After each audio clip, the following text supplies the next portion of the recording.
25% വെള്ളം, ബാക്കി 5% നമ്മുടെ ഓർഗാനിക് മാറ്റർ എന്ന് പറയുന്ന ജൈവാംശം അടങ്ങിയതാണ് മണ്ണ്. ഈ ഘടകങ്ങളുടെ, അതായത് വായു, ജലം, അനവധി മൂലകങ്ങൾ, നമ്മൾ കൃഷിക്ക് ആവശ്യമായിട്ടുള്ള അനവധി മൂലകങ്ങൾ, ജൈവാംശം, സൂക്ഷ്മജീവികൾ, ഇവയുടെ എല്ലാം സന്തുലിതമായ ഒരവസ്ഥയാണ് നമ്മൾ ആരോഗ്യമുള്ള മണ്ണ് എന്ന് പറയുന്നത്. ഇതിന്റെ എല്ലാം സന്തുലിതമായ ഒരവസ്ഥയാണ് മണ്ണിന്റെ ആരോഗ്യം എന്ന് പറയുന്നത്. ഇതിൽ ഏതെങ്കിലും ഒരു ഘടകത്തിന് മാറ്റം സംഭവിക്കുമ്പോഴാണ് എന്താണ് നമ്മുടെ കൃഷിക്ക് അത് മാറ്റം വരുന്നത്, അല്ലെ? കൃഷിയിൽ മാറ്റം വരുന്നത്, നമ്മുടെ വിളവ് കുറയണത്. ഏതെങ്കിലും ഒരു, ഇപ്പൊ വായു കുറഞ്ഞാൽ, ജലം കുറഞ്ഞാൽ, അനവധി മൂലകങ്ങൾ മണ്ണിലുണ്ട് എന്ന് പറയണം. അനവധി മൂലകങ്ങളിൽ ഏതെങ്കിലും ഒന്നിന്റെ ഏറ്റക്കുറച്ചിലുകൾ ഉണ്ടായാൽ, ജൈവാംശത്തിന് കുറവുണ്ടായാൽ, മണ്ണിലെ സൂക്ഷ്മജീവികളുടെ അളവ് കുറയുമ്പോൾ, അപ്പൊ അതിനെ സന്തുലിതാവസ്ഥയ്ക്ക് മാറ്റം വരുന്നു. ഇങ്ങനെ മാറ്റം ഉണ്ടാവുമ്പോഴാണ് നമ്മൾ മണ്ണിന്റെ ആരോഗ്യത്തെ അത് ബാധിക്കുന്നത്. എങ്ങനെയാണ് നമ്മൾ മാറ്റം വരുന്നത്? ഈ സന്തുലിതാവസ്ഥയ്ക്ക് എങ്ങനെയാണ് മാറ്റം വരുന്നത്? അതിൽ പ്രധാനപ്പെട്ട കാരണങ്ങൾ എന്താണ്? കൃഷി, വ്യവസായം, നഗരവൽക്കരണം, മണ്ണ് മലിനീകരണം പെടുന്നു എന്നുള്ളതാണ് ഈ സന്തുലിതാവസ്ഥയ്ക്ക് മാറ്റം വരാനുള്ള പ്രധാന കാരണം. അതിൽ ഏറ്റവും പ്രധാനപ്പെട്ട കാരണമാണ് കൃഷി, വ്യവസായം, നഗരവൽക്കരണം. കൃഷി എങ്ങനെയാണ്? മണ്ണിന് പ്രശ്നമാണോ കൃഷി? എന്തുകൊണ്ടാണ് കൃഷി മണ്ണ് മലിനീകരണത്തിന് ഒരു കാരണമായിട്ട് കാണിച്ചത്? പ്രശ്നമാണോ? ആണോ? എന്തുകൊണ്ടാണ്? അതെ, നമ്മുടെ അമിതമായ രാസ കീടനാശിനി പ്രയോഗം മണ്ണിന് പ്രശ്നമാവുന്നുണ്ട്. അശാസ്ത്രീയമായ കൃഷി രീതികൾ അവലംബിക്കുന്നത് കൊണ്ടും മണ്ണിന് പ്രശ്നമാവുന്നുണ്ട്. വിള അവശിഷ്ടങ്ങൾ കത്തിക്കൽ, നിങ്ങൾ കത്തിക്കാറുണ്ടോ? നമ്മുടെ പാടത്തും മരപ്പത്തൊക്കെ വിള കത്തിക്കുന്നുണ്ടോ? നമുക്കതിന്റെ ബുദ്ധിമുട്ട് അനുഭവപ്പെടാത്ത എന്തുകൊണ്ടാണെന്നറിയോ? നമ്മൾ അഥവാ കത്തിക്കുന്നുണ്ടെങ്കിൽ വളരെ കുറച്ച് സ്ഥലത്ത് മാത്രമേ കത്തിക്കുന്നുള്ളൂ. നിങ്ങൾ പേപ്പറിലൊക്കെ വായിച്ചിട്ടുണ്ടാവില്ലേ, ഡൽഹിയിലെ പൊള്യൂഷൻ. എന്തുകൊണ്ടാ? പഞ്ചാബിലും ഹരിയാനയും പ്രദേശങ്ങളിൽ ഏക്കർ കണക്കിന് വയലുകളിലാണ്, ഗോതമ്പ് പാടങ്ങളിലാണ് ഈ വിളയുടെ അവശിഷ്ടം കത്തിച്ചുകൊണ്ടിരിക്കുന്നത്. അപ്പൊ അവിടെ പുക, അന്തരീക്ഷ മലിനീകരണം, ഇതെല്ലാം വളരെ വളരെ കൂടാനുള്ള ഒരു കാരണം അത് മണ്ണിനെയും ബാധിക്കുന്നു. മണ്ണിന്റെ ജീവാംശത്തെ അല്ലെങ്കിൽ സൂക്ഷ്മജീവികളെ ഒട്ടനവധി തരത്തിൽ ബാധിക്കുന്ന ഒരു സംഭവം കൂടിയാണ് ഈ കത്തിക്കൽ. ഇതിനുള്ള പരിഹാരമായിട്ടാണ് നമ്മൾ എന്താണ് മണ്ണ് പരിശോധന അടിസ്ഥാനത്തിലുള്ള വളപ്രയോഗം ചെയ്യണമെന്ന് പറയുന്നത്. മണ്ണ് അറിഞ്ഞുകൊണ്ടുള്ള വളപ്രയോഗം. എന്താണ് മണ്ണ്? മണ്ണിൽ എന്താണ് ഇല്ലാത്തത്? എന്താണ് കൂടുതലുള്ളത്? ഇത് അറിഞ്ഞുകൊണ്ട് വേണം നിങ്ങൾ മണ്ണിലേക്ക് എന്തെങ്കിലും ചേർക്കാനോ മറ്റ് പ്രവർത്തനങ്ങൾ ചെയ്യാനോ എന്നാണ് പറയുന്നത്. മണ്ണ് ജല സംരക്ഷണ പ്രവർത്തികളും ഇതിന് ഒരു ഇതാണ്. മണ്ണിൽ നിന്ന് എന്തൊക്കെയാണ് ഒരു കർഷകൻ എന്ന നിലയിൽ നമ്മുടെ വിളകൾക്ക് മണ്ണിൽ നിന്ന് എന്തൊക്കെ സാധനങ്ങളാണ് വേണ്ടത്? പ്രധാനപ്പെട്ട എന്തൊക്കെയാ നിങ്ങൾക്ക് അറിയാമായിരിക്കും ഒന്നിച്ച്, അല്ലേ? എന്തൊക്കെ വേണം അല്ലെ? ഒരുപാട് മൂലകങ്ങൾ വേണം. നമ്മൾ നേരത്തെ കാണിച്ചു, ഒരുപാട് മൂലകങ്ങൾ വേണം, ജൈവാംശം വേണം, സൂക്ഷ്മജീവികൾ വേണം. ഇത്രയധികം മൂലകങ്ങൾ നമ്മൾ ചെടികൾക്ക് നല്ല വളർച്ച ഉണ്ടാവാനും, പൂവിടാനും, നല്ല വേരുകൾ ഉണ്ടാവാനും, വളർച്ച പുഷ്ടി ഉണ്ടാവാനും, പുഷ്പിക്കാനും, ആ കായ്കൾ ഉണ്ടാവാനും, ഉണ്ടായ കായ്കൾ അതിൽ നിലനിർത്താനും വ്യത്യസ്ത തരം മൂലകങ്ങളാണ് വേണ്ടത്. ഏകദേശം 31ഓളം മൊത്തം മൂലകങ്ങൾ വേണമെന്ന്. ഇതിൽ ഏറ്റവും പ്രധാനപ്പെട്ട മൂലകങ്ങളാണ് ഏതാണ്? ഈ 17 അതിനെ നമ്മൾ തരംതിരിച്ചിട്ടുണ്ട്. 17 മൂലകങ്ങളെ നമ്മൾ വ്യത്യസ്തമായിട്ട് തരംതിരിച്ചിട്ടുണ്ട്. അതിൽ ഘടനാ മൂലകങ്ങൾ എന്ന് പറയുന്ന ആദ്യത്തെ കാർബൺ, ഹൈഡ്രജൻ, ഓക്സിജൻ. ഇത് നമ്മുടെ പ്രകൃതിയിൽ നിന്ന് തന്നെ ചെടികൾക്ക് കിട്ടുന്നതാണ്. മറ്റുള്ള മൂലകങ്ങളാണ് nitrogen, phosphorus, potassium, calcium, magnesium, അങ്ങനെയുള്ള 17ഓളം മൂലകങ്ങൾ. അതിനെ നമ്മൾ തരംതിരിച്ചിട്ടുണ്ട്, മാക്രോ ആൻഡ് മൈക്രോ എന്ന് പറഞ്ഞിട്ട്. അത് എന്തുകൊണ്ടാണ്, എന്ത് അടിസ്ഥാനത്തിലാണ് തരംതിരിച്ചിരിക്കുന്നത് വെച്ചാൽ ചെടികൾക്ക് ഏത് അളവിലാണ് അത് വേണ്ടതെന്നുള്ളതാണ്. കൂടുതൽ അളവിൽ ഉപയോഗിക്കുന്നതിനെ നമ്മൾ മാക്രോ ന്യൂട്രിയൻസും, വളരെ കുറച്ച് അളവിൽ ചെടി ഉപയോഗിക്കുന്നതിനെ നമ്മൾ മൈക്രോ ന്യൂട്രിയൻസ് എന്ന് പറയണം, സൂക്ഷ്മ മൂലകങ്ങൾ എന്ന് പറയണം. ഇത് നോക്കുക, അതിൻ്റെ പ്രാധാന്യത്തിൻ്റെ അടിസ്ഥാനത്തിലല്ല ഈ തരംതിരിവ്. എല്ലാം പ്രധാനപ്പെട്ടത് തന്നെയാണ്, വളരെയധികം പ്രധാനപ്പെട്ട ഒരു ചെടിയെ സംബന്ധിച്ചിടത്തോളം വളരെയധികം പ്രധാനപ്പെട്ടതാണ് എല്ലാ മൂലകളും. അതിന്റെ പ്രാധാന്യത്തിന്റെ അടിസ്ഥാനത്തിലല്ല ഈ ഒരു തരംതിരിവ്.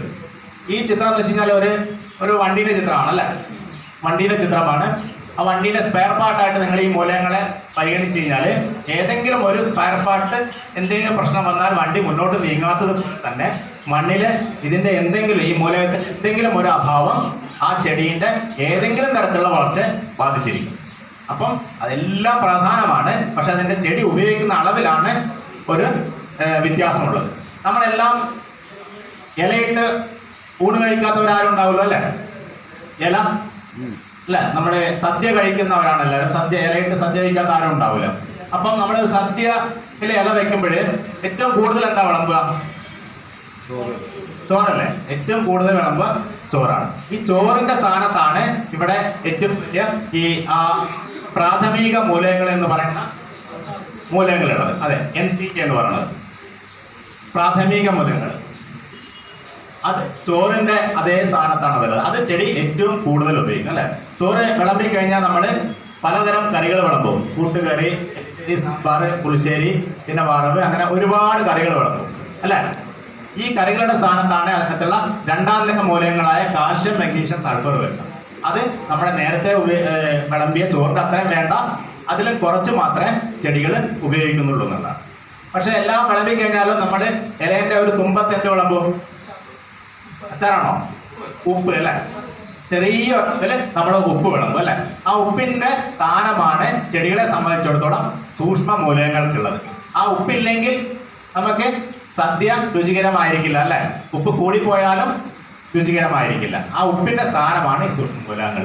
അപ്പം അതും പ്രധാനമാണ്. പക്ഷെ ചെടിയെ ഉപയോഗിക്കുന്നത് വളരെ ചെറിയ അളവിൽ മാത്രമേ ഉള്ളൂ എന്നാണ്.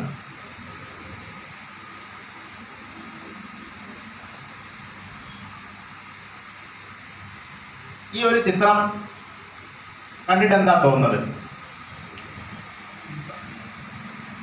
പറയാവോ? നിങ്ങൾ പറയാവോ? എന്തിന്റെ ചിത്രമാണിത്? ആ എഴുത്തൊന്നും നിങ്ങൾ നോക്കണ്ട. ഒരു ടാങ്ക് എന്ന് വേണമെങ്കിൽ പറയാം. പിന്നെ ഒരു വീപ്പ വേണമെങ്കിൽ പറയാം അല്ലെ? കർഷകരെ നോക്കുമ്പോ വേറെ രീതിയിലാണ് അത് കാണേണ്ടത് ശരിക്കും അല്ലെ? ഒരു പണ്ടത്തെ അതെ, ഒരു പണ്ടത്തെ നമ്മൾ നെല്ലൊക്കെ അളക്കാൻ ഉപയോഗിക്കുന്ന രീതിയിലുള്ള പറ അല്ലെ? നമ്മൾ 1ാം ക്ലാസ്സിലൊക്കെ പഠിച്ചില്ലേ തറാപ്പറ എന്നൊക്കെ. ഒരു പറന്റെ ചിത്രം എന്ന് വിചാരിക്കും. അതിനൊരു പ്രത്യേകത ഉണ്ട് അല്ലെ? എന്തുകൊണ്ടാണ് ഉണ്ടാക്കിയത്? ഈ ചിത്രം ആരെങ്കിലും മുന്നേ കണ്ടിട്ടുണ്ടോ? ഇല്ല. എന്തുകൊണ്ടാണ് ഉണ്ടാക്കിയത്? പലക കൊണ്ടെന്ന് പറയാം അല്ലെ? ആ പലകയ്ക്ക് ഒരു പ്രത്യേകത ഉണ്ട്. എന്ത് പലക? പലകയ്ക്ക് ഒരു പ്രത്യേകത ഉണ്ട്. എന്താ? പല കളർ പോട്ടെ, കളറ് ഉണ്ട്, പല കളറുണ്ട്. അല്ലാതെ പല വലിപ്പത്തിലുള്ളതാണ് അല്ലെ? പല വലിപ്പത്തിലുള്ള പലകകളാണ്. ഇതിനകത്ത് ഞാൻ എന്ത് നിറച്ചിട്ടുണ്ട്? വെള്ളമുണ്ട് അല്ലെ? ഇതില് ഈ സ്ഥിതിയിൽ ഇപ്പം ഈ നിലയ്ക്ക് ഇതിനകത്ത് എത്ര വെള്ളമുണ്ട് അറിയാൻ പറ്റുന്നുണ്ടോ? ആ ഏറ്റവും ചെറിയ പലകയുടെ അളവിൽ വെള്ളമുണ്ട് അല്ലെ? അതെ, SC എഴുതിയ അത്ര അളവിലാണ് വെള്ളമുള്ളത്. എനിക്ക് ഇതിനകത്ത് ഇനി കൂടുതൽ വെള്ളം ഒഴിക്കാൻ പറ്റുമോ? എന്തുകൊണ്ടാ? പുറത്തേക്ക് പോകും അല്ലെ? എനിക്ക് ഇനി ഇതിനകത്ത് കൂടുതൽ വെള്ളം ഒഴിക്കണം. കുറച്ചും കൂടെ വെള്ളം എനിക്ക് ഇതിനകത്ത് ഒഴിക്കണം എന്ന് ആഗ്രഹമുണ്ട്. അപ്പൊ ഞാൻ എന്താ ചെയ്യേണ്ടത്? അത് അപ്പൊ ഏതിന്റെ ഉയർത്തേണ്ടത്? ഏറ്റവും ചെറിയ പലകയുടെ ഉയരം കുറച്ചും കൂടെ മുകളിലേക്ക്, ആ ചുവന്ന പലകയോ അല്ലെങ്കിൽ ആ പച്ച നിറത്തിലുള്ള പലകേന്റെയോ ഉയരത്തിലേക്ക് കൊണ്ടുവന്നാൽ എനിക്ക് അത്രത്തോളം വെള്ളം കൂടെ നിറക്കാം അല്ലെ? ആ 2 പലകയുടെ ഉയരവും പിന്നെയും കൂടെ കുറച്ച് ഞാൻ ആ ചുവപ്പ് പലകേന്റെ അവിടെ കൊണ്ടുവന്നാൽ അത്രത്തോളം വെള്ളം എനിക്ക് നിറക്കാൻ പറ്റും അല്ലെ? അത് ശരിയല്ല? ഇതുപോലെ തന്നെയാണ് മണ്ണിലും സംഭവിക്കുന്നത് അല്ലെ? ഞാൻ ഇപ്പൊ ഇവിടെ നോക്കും, എനിക്ക് ആ പിറകിലുള്ള ഒരേ നിലയില്ല, പിറകിലുള്ള എല്ലാം എന്താണ് ഒരു ഓറഞ്ച് നിറത്തിലുള്ള പലകെല്ലാം ഒരേ ലെവലിലാണ്. എനിക്ക് വെള്ളം നിറയ്ക്കാൻ വേണ്ടി ആ പലകേന്റെ ഉയരം കൂട്ടിയിട്ട് കാര്യമുണ്ടോ? ഞാൻ അല്ല, എൻ്റെ പൈസയും എല്ലാം വെറുതെ കളയാന്നല്ല. അതിന്റെ ഉയരം കൂട്ടിയിട്ട് ഒരു കാര്യമില്ല. എനിക്ക് വെള്ളം നിറക്കണമെങ്കിൽ ആ ചെറിയ പലകയുടെ ഉയരം തന്നെ. ഇതുപോലെ തന്നെയാണ് മണ്ണിൽ നടക്കുന്നത്. ഇത് മണ്ണാണ് നിങ്ങളുടെ ഈ ഒരു പറ അല്ലെങ്കിൽ ഈ ഒരു എന്താണ് വെസല് മണ്ണാണെന്ന് വിചാരിക്കാം. നിങ്ങളുടെ ഓരോ പലകയും ഇതിനകത്തുള്ള എഴുതിയിരിക്കുന്ന ഓരോ പലകയുമാണ് നമ്മൾ നേരത്തെ സൂചിപ്പിച്ച നമ്മുടെ ചെടികൾക്ക് ആവശ്യമായിട്ടുള്ള മൂലകങ്ങൾ എന്ന് വിചാരിക്കുക. ആ പലകയാണ് നിങ്ങളുടെ മണ്ണ്, അല്ല ആ ഒരു ഭരണിയാണ് നിങ്ങളുടെ മണ്ണ്. ആ ഭരണി ഉണ്ടാക്കിയിരുന്ന ഓരോ പലകയുമാണ് നിങ്ങൾക്ക് ചെടികൾക്ക് ആവശ്യമായിട്ടുള്ള മൂലകങ്ങളും എന്ന് വിചാരിക്കുക. അതിനകത്തുള്ള വെള്ളമാണ് നിങ്ങളുടെ വിളവ് അല്ലെങ്കിൽ നിങ്ങളുടെ ചെടിയുടെ ആരോഗ്യം, പുഷ്ടി എന്നും വിചാരിക്കാം. അപ്പം മണ്ണിനകത്ത് ഏറ്റവും കുറവുള്ളത് ഏതാണോ അത് നിങ്ങൾക്ക് മനസ്സിലാവണം അല്ലേ? അത് മനസ്സിലാക്കിയിട്ട് അത് കൊടുത്താൽ മാത്രമേ നിങ്ങളുടെ ചെടിയുടെ ആരോഗ്യം അല്ലെങ്കിൽ നിങ്ങളുടെ വിളവ് വർദ്ധിപ്പിക്കാൻ സാധിക്കുകയുള്ളൂ. അത് മനസ്സിലായോ? അപ്പൊ ചെടി നിങ്ങളുടെ മണ്ണിനകത്ത് ഏതാണോ ഏറ്റവും കുറവ് എന്ന് നിങ്ങൾ അറിഞ്ഞിരിക്കണം. എന്നിട്ട് കൊടുത്തിട്ടേ കാര്യമുള്ളൂ. അല്ലെങ്കിൽ മണ്ണിൽ ഏറ്റവും കൂടുതലുള്ളത് വീണ്ടും വീണ്ടും കൊണ്ടിടുന്നത് നമ്മുടെ ആ ഏറ്റവും വലിയ പലകയുടെ ഉയരം കൂട്ടുന്നതിന് തുല്യമാണ്. നമുക്ക് യാതൊരു ഫലവും ഉണ്ടാവില്ല. അപ്പൊ ഏറ്റവും കുറവ് ഏതാണോ മണ്ണിനുള്ളത് അത് നിങ്ങൾ മനസ്സിലാക്കണം. അത് മനസ്സിലാക്കാൻ എന്താണ് മാർഗം? മണ്ണ് പരിശോധിക്കുക തന്നെ വേണം. പരിശോധിച്ചിട്ട് ഏതാണ് മണ്ണിൽ ഏറ്റവും കുറവുള്ളതെന്ന് നമ്മൾ മനസ്സിലാക്കണം. അതിനനുസരിച്ച് വേണം നമ്മൾ മുന്നോട്ട് പോകാൻ. നമുക്ക് ആരോഗ്യമുള്ള മണ്ണിനകത്താണ് അല്ലെ ആരോഗ്യമുള്ള ഭക്ഷണം ഉണ്ടാവുള്ളൂ. ആരോഗ്യമുള്ള മണ്ണിനകത്താണ് നമുക്ക് ആരോഗ്യമുള്ള വിളവ്, ആരോഗ്യമുള്ള ഭക്ഷണം ഉണ്ടാക്കുക. അപ്പം ഇങ്ങനെ ആരോഗ്യ മണ്ണ് ഉള്ള ഭക്ഷണം ഇല്ലാത്തത് കൊണ്ട് സംഭവിക്കുന്ന കാര്യങ്ങളാണ് ഈ കാണുന്നത് അല്ലെ? നമുക്ക് നേരത്തെ നമ്മുടെ ചെറുപ്പകാലങ്ങളിൽ കിട്ടുന്നത് പോലെയുള്ള നല്ല ആരോഗ്യമുള്ള ഭക്ഷണ പദാർത്ഥങ്ങളല്ല ഇപ്പം നമുക്ക് കിട്ടണത്. അത് മണ്ണിലില്ലാത്തതുകൊണ്ടാണ്. മണ്ണിൽ പലവിധമായിട്ടുള്ള പ്രശ്നങ്ങൾ വന്നതുകൊണ്ട് മണ്ണിലുണ്ടാകുന്ന അത്തരം മണ്ണുകളിൽ ഉണ്ടാകുന്ന ആരോഗ്യ പദാർത്ഥങ്ങളും അതേപോലെ വിറ്റാമിനുകളും നമുക്ക് വേണ്ട മനുഷ്യന് വളർച്ചയിൽ വേണ്ട അത്യാവശ്യം വേണ്ട ഘടകങ്ങൾ ഇല്ലാതെ പോകുന്നതിന്റെ കാരണങ്ങളാണ് ഈ ചിത്രത്തിൽ കാണുന്നത്. ഒരുപാട് ഇതെല്ലാം ന്യൂട്രിയൻ ഡെഫിഷ്യൻസിയാണ്. നേരത്തെ നമ്മുടെ ചെടികൾക്കുണ്ടാവും അല്ലേ? മണ്ണിലെ അഭാവങ്ങൾ ചെടികൾക്ക് ബാധിക്കുന്നു. അതുപോലെ നമ്മൾ കഴിക്കുന്ന ആഹാരത്തിൽ നമുക്ക് കിട്ടാവുന്ന വേണ്ട അത്യാവശ്യം വേണ്ട വിറ്റാമിനുകളും മൂലകങ്ങളും ഇല്ലാത്തത് കൊണ്ട് സംഭവിക്കുന്ന ഒരു പ്രശ്നങ്ങളാണ് ഈ കാണുന്നത്. ക്യാൻസർ എന്നുള്ളത് നിങ്ങൾ കേട്ടിട്ടുണ്ടോ? ക്യാൻസർ അല്ലേ? ക്യാൻസർ ഇപ്പം ഒരു കാരണമില്ലാതെ വന്നുകൊണ്ടിരിക്കുകയാണ്. എൻ്റെ മിസ്സിസ് വർക്ക് ചെയ്യണത് മെഡിക്കൽ കോളേജിലാണ്, കോഴിക്കോട് മെഡിക്കൽ കോളേജിൽ ക്യാൻസർ വിഭാഗത്തിലാണ്. 2012 നമ്മളവിടെ ക്യാൻസർ വിഭാഗത്തിൽ ജോലി ചെയ്തത്. ആ സമയത്ത് ഏകദേശം ഒരു ദിവസം അവിടെ ക്യാൻസർ വിഭാഗത്തിൽ വരുന്ന രോഗികളുടെ എണ്ണം ഒരു 30 തൊട്ട് 35 വരെയാണ്. അന്ന് 2012. ഇന്നൊക്കെ ഇപ്പോൾ എത്ര വർഷം? ഏകദേശം 12 വർഷം അല്ലേ? ഇന്നിപ്പോൾ ഒരു ദിവസം വരുന്ന ആൾക്കാരുടെ എണ്ണം നിങ്ങൾക്ക് ഊഹിക്കാൻ പറ്റുമോ? ഏകദേശം എത്ര ഉണ്ടാവും? 100 മുതൽ 120 ആൾക്കാരാണ്, രോഗികളാണ് ഇന്ന് ക്യാൻസർ വിഭാഗത്തിൽ ഒരു ദിവസം കോഴിക്കോട് മെഡിക്കൽ കോളേജിൽ വരുന്നത്. ആ ഡിപ്പാർട്ട്മെന്റിൽ മാത്രം ക്യാൻസർ എന്ന പലതരത്തിലുള്ള ക്യാൻസർ രോഗമായിട്ട് വരുന്നത്. അതിൽ ഇതാണ് കാരണം എന്നല്ല ഞാൻ പറയണത്, പക്ഷെ ഇതും ഒരു കാരണമാണ്.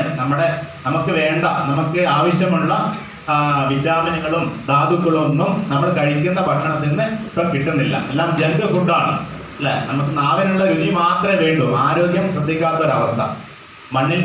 ആരോഗ്യമുള്ള മണ്ണിൽ നിന്ന് മാത്രമേ ആരോഗ്യമുള്ള ഭക്ഷണവും ഉണ്ടാവുള്ളൂ. അപ്പം മണ്ണിനാണ് ഇവിടെ എന്തെടുത്താലും അവസാനം നമ്മൾ എത്തിച്ചേരുന്നത് മണ്ണിന്റെ ആരോഗ്യത്തിലേക്ക് ആണതാണ്. ഇതൊരു പഠനമാണ്. നമ്മൾ കുറേ വർഷങ്ങളായിട്ട് പല ഏജൻസികൾ നടത്തിയ ഒരു പഠനത്തിന്റെ അവസാനമാണ്. ഓരോ വർഷം കഴിയുമ്പോഴും മണ്ണിൽ നിന്ന് നഷ്ടപ്പെടുന്ന മൂലകങ്ങളുടെ അളവ് വർദ്ധിച്ചുകൊണ്ടിരിക്കുകയാണ്. പല കാരണങ്ങളുണ്ട് അല്ലെ? കൃഷി മാത്രമല്ല, പല കാരണങ്ങളുണ്ട്. ഇപ്പം കണ്ടില്ല, 1950 നമ്മുടെ മണ്ണുകളിൽ നൈട്രോജന്റെ പാക്യജനകം എന്ന് പറയണം. നമ്മൾ യൂറിയ ഇടുന്നുണ്ടല്ലോ അല്ലെ? യൂറിയ ഇടുന്നത് എന്തിനാ? ചെടികൾക്ക് എന്ത് കിട്ടാനാണ്? നമ്മളിപ്പം ഒരുപാട് പറഞ്ഞു അല്ല, മൂലകൻ നൈട്രജൻ അല്ലെ? നൈട്രജൻ കിട്ടാൻ വേണ്ടിയിട്ടാണ് നമ്മൾ യൂറിയ ഇടുന്നത്. അപ്പൊ 1950കളിൽ നമ്മുടെ മണ്ണുകളിൽ യൂറിയന്റെ അംശം മാത്രമാണ് കുറഞ്ഞു കണ്ടിട്ടുള്ളത്. ഓരോ വർഷം കഴിയും തോറും അത് 60കളിൽ 70കളിൽ 80കളിൽ അങ്ങനെ പോയി 2010 എത്തുമ്പോൾ ഒരുപാട് മൂലകങ്ങൾ, നിരവധി മൂലകങ്ങൾ മണ്ണിൽ കുറവായിട്ടാണ് കാണുന്നത്. പല കാരണങ്ങളുണ്ടാവും. അതിൽ പ്രധാനപ്പെട്ട കാരണം എന്തൊക്കെയായിരിക്കും കാരണങ്ങൾ? ഒന്ന്, അമിതമായ കൃഷി അല്ലേ? കൃഷി ഒരു കാരണമാവാം. നമ്മൾ മണ്ണ് പരിശോധന അടിസ്ഥാനത്തിൽ നമ്മൾ കൃഷി ചെയ്യാത്ത ഒരു കാരണമാവാം. മണ്ണൊലിപ്പ് ഒരു കാരണമാവാം അല്ലെ? നമ്മൾക്ക് വരുന്ന കാലാവസ്ഥ വ്യതിയാനങ്ങൾ അല്ലെ? കാലാവസ്ഥാ വ്യതിയാനങ്ങൾ. ഇപ്പൊ നമുക്ക് ജൂൺ മാസത്തിലൊന്നും മഴ ലഭിക്കാറേ ഇല്ല. ഉണ്ടോ? വളരെ മഴ. ആ മഴയുടെ പാറ്റേൺ തന്നെ മാറി ഇപ്പം ഓഗസ്റ്റ് സെപ്റ്റംബർ മാസത്തിലേക്ക് മഴ മാറിക്കൊണ്ടിരിക്കുകയാണ്. കനത്ത മഴ നമുക്ക് കിട്ടുമ്പോൾ പണ്ടത്തെ പോലെ അല്ല ഇപ്പോഴത്തെ മഴ. ഇപ്പോൾ ഒരു പണ്ടിങ്ങനെ ഒരു നല്ല രീതിയിൽ പെയ്തുകൊണ്ടിരിക്കുന്നതാണെങ്കിൽ ഇപ്പം ഒരു 10 മിനിറ്റ് കനത്ത മഴയാണ് പെയ്യേണ്ടത്. ഞാനിപ്പോൾ വയനാട്ടിൽ ജോലി ചെയ്യുന്നതുകൊണ്ട് എനിക്കറിയാം, അവിടെ കനത്ത മഴയാണ് പെയ്യേണ്ടത്. ഒരു 5 മിനിറ്റ് പെയ്യും വളരെ കനത്ത മഴയായിരിക്കും. അപ്പം നമ്മൾ വയനാട് ജില്ലയിൽ ആയതുകൊണ്ട് തന്നെ അവിടെയുള്ള മണ്ണുകളാണ് ഞാൻ കൂടുതലും പരിശോധിക്കുന്നത്. അപ്പം ഇപ്പം അവിടെ കാണുന്നത് അസിഡിറ്റി കൂടി വരികയാണ്, അമ്ലത്വം കൂടി വരികയാണ്. ഇപ്പം മേൽമണ്ണ് ഒലിച്ചു പോയിട്ട് അമ്ലത്വം കൂടി വരുന്ന ഒരവസ്ഥയിലാണ് ഇപ്പം അവിടെ ഉള്ളത്.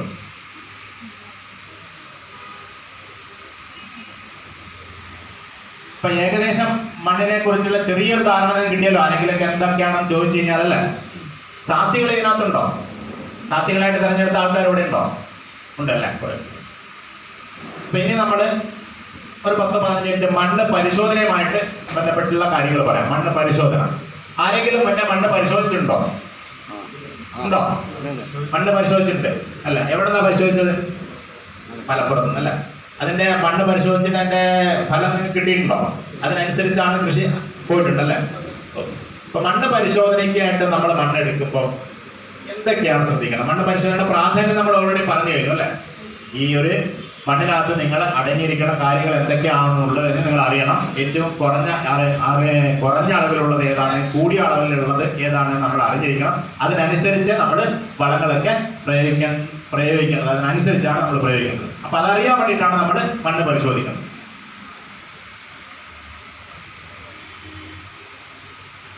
എന്തൊക്കെയാണ് നമ്മൾ പരിശോധിക്കുക?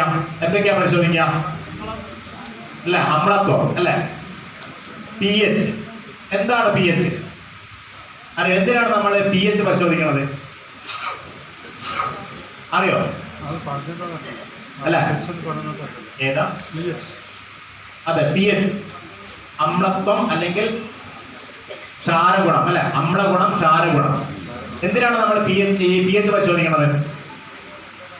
അതിന്റെ പ്രാധാന്യം എന്താണ് അല്ലെ? പ്രാധാന്യം എന്താണ്?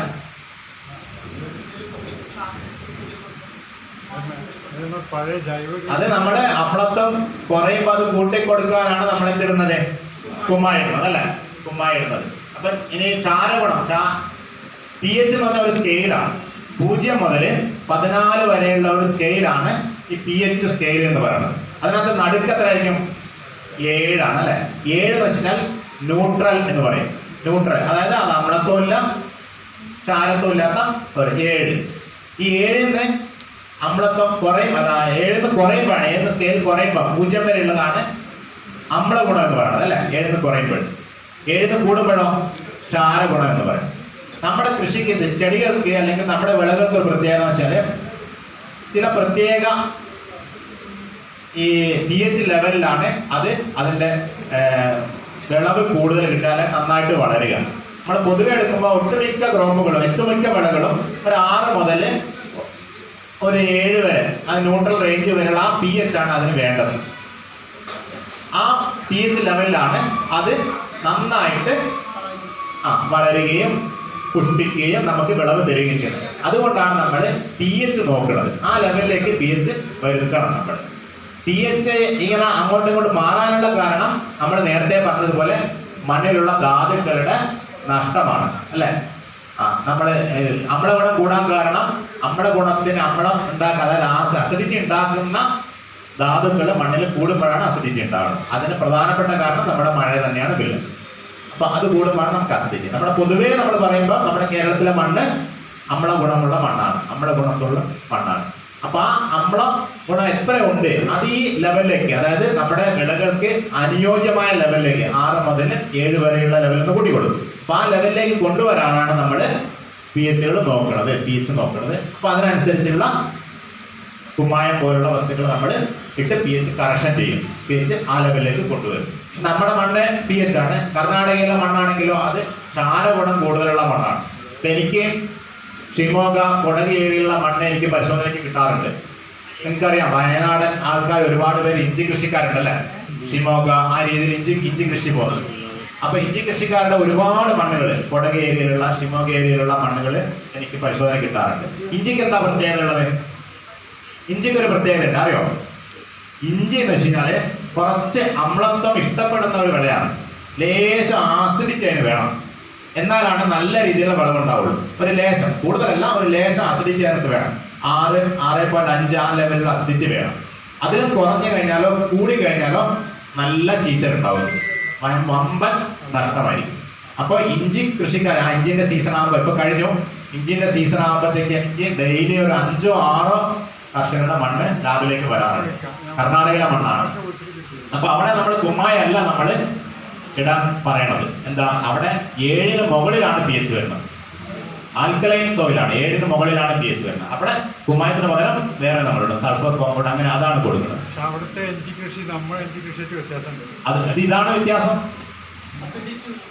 ഇവിടെ അസിഡിറ്റി ആണ്, അവിടെ ആൽക്കലൈൻ ആണ്. അവിടെ നേരെ 7ന് മുകളിലാണ് അവിടെ pH വരുന്നത്. അപ്പൊ ആ ഒരു വ്യത്യാസമുണ്ട്. അപ്പൊ അവിടുന്ന് കൊണ്ടുവരാൻ തന്നെ കാരണം വെച്ചാല് അവിടുത്തെ ഗവൺമെന്റ് എന്ന് വെച്ചാൽ ഈ മണ്ണ് പരിശോധന അത്ര ഇതായിട്ട് കൊണ്ടുപോകുന്നില്ല. അവിടെ അതിനുള്ള സംവിധാനങ്ങൾ കുറവാണ്. അതുകൊണ്ടാണ് നമ്മുടെ ലാബിലേക്ക് വരുന്നത്.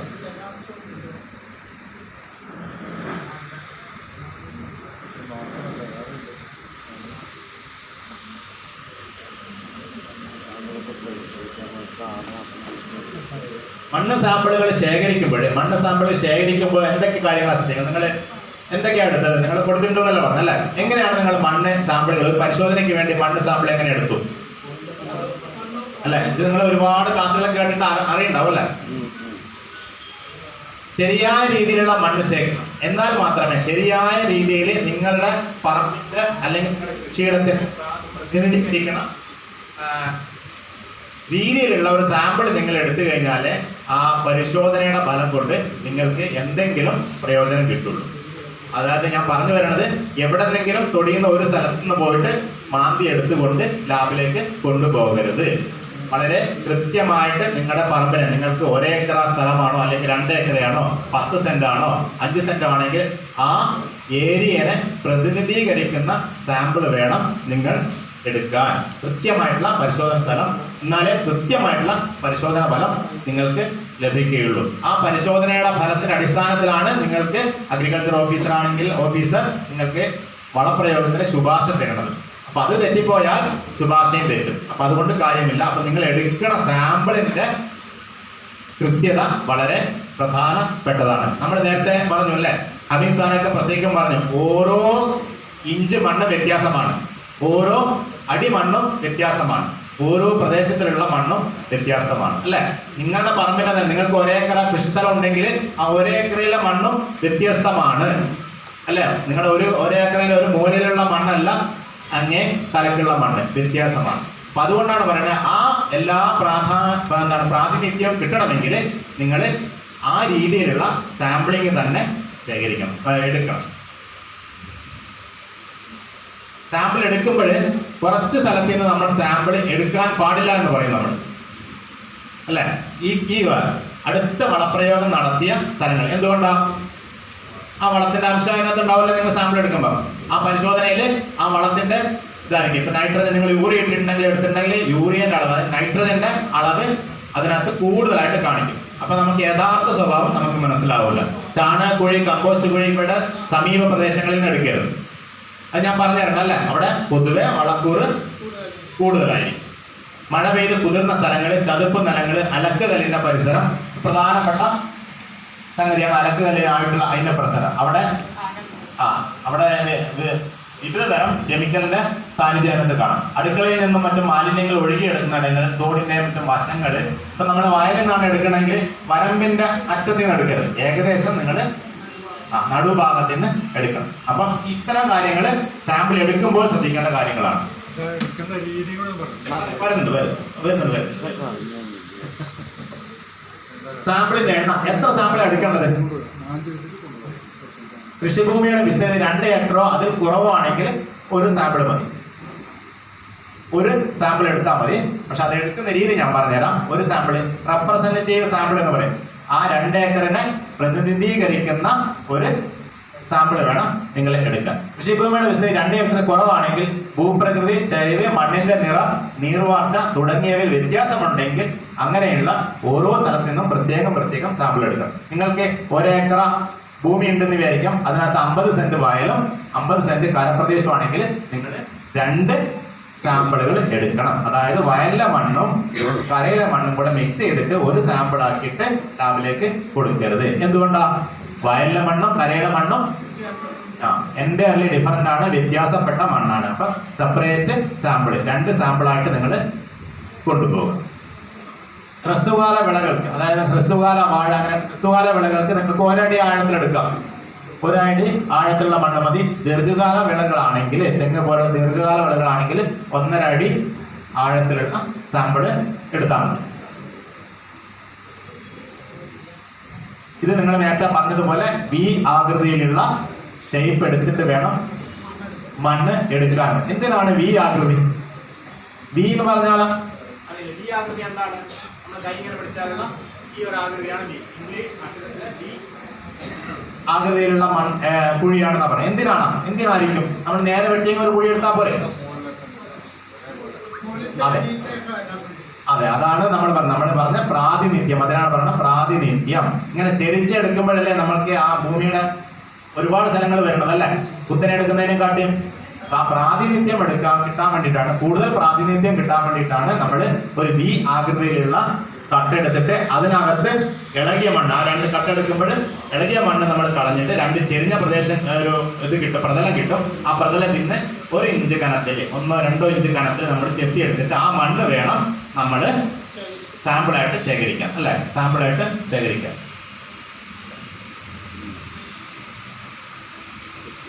അങ്ങനെ നമ്മൾ കുഴി നമുക്ക് എടുത്തു. അങ്ങനെ 1 ഏക്കറാണ് സ്ഥലം ഉണ്ടെങ്കിൽ നമ്മൾ 10-12 സ്ഥലത്ത് ഇതുപോലുള്ള കുഴി എടുത്തിട്ട് നമ്മൾ 100 ഗ്രാം വീതം സാമ്പിൾ എടുക്കണം. ഏകദേശം ഒരു കുഴിയിൽ നിന്ന് ഒരു 100 ഗ്രാം വീതം സാമ്പിൾ മതി. 1 ഏക്കർ സ്ഥലം ഉണ്ടെങ്കിൽ പല സ്ഥലത്ത്, അതുകൊണ്ടാണ് പല സ്ഥലത്തു നിന്ന് എടുത്താലാണ് നമുക്ക് നമ്മുടെ 1 ഏക്കറിനെ പ്രതിനിധീകരിക്കുന്ന സാമ്പിളുകൾ കിട്ടുക. ഞാൻ പറഞ്ഞല്ലേ, 1 ഏക്കറിലെ പല സ്ഥലത്തുള്ള മണ്ണ് വ്യത്യാസമാണ്. അപ്പൊ എല്ലാ മൂലയിൽ നിന്നുള്ള നമ്മൾ മണ്ണെടുക്കണം. 4 മൂലയിൽ നിന്ന് എടുക്കാം, നടുക്കുന്ന് എടുക്കാം. പിന്നെ അത് 4 തിരിച്ചിട്ട് എവിടെ നിന്നൊക്കെ നിങ്ങൾക്ക് എടുക്കാൻ പറ്റില്ല. എത്രത്തോളം നിങ്ങൾ കൂടുതൽ നമ്പർ ഓഫ് സാമ്പിൾ എടുക്കണോ അത്രത്തോളം നന്നായിരിക്കും നിങ്ങളുടെ റിസൾട്ട്. അപ്പൊ പല സ്ഥലത്തു നിന്നും സാമ്പിളുകൾ എടുക്കുക.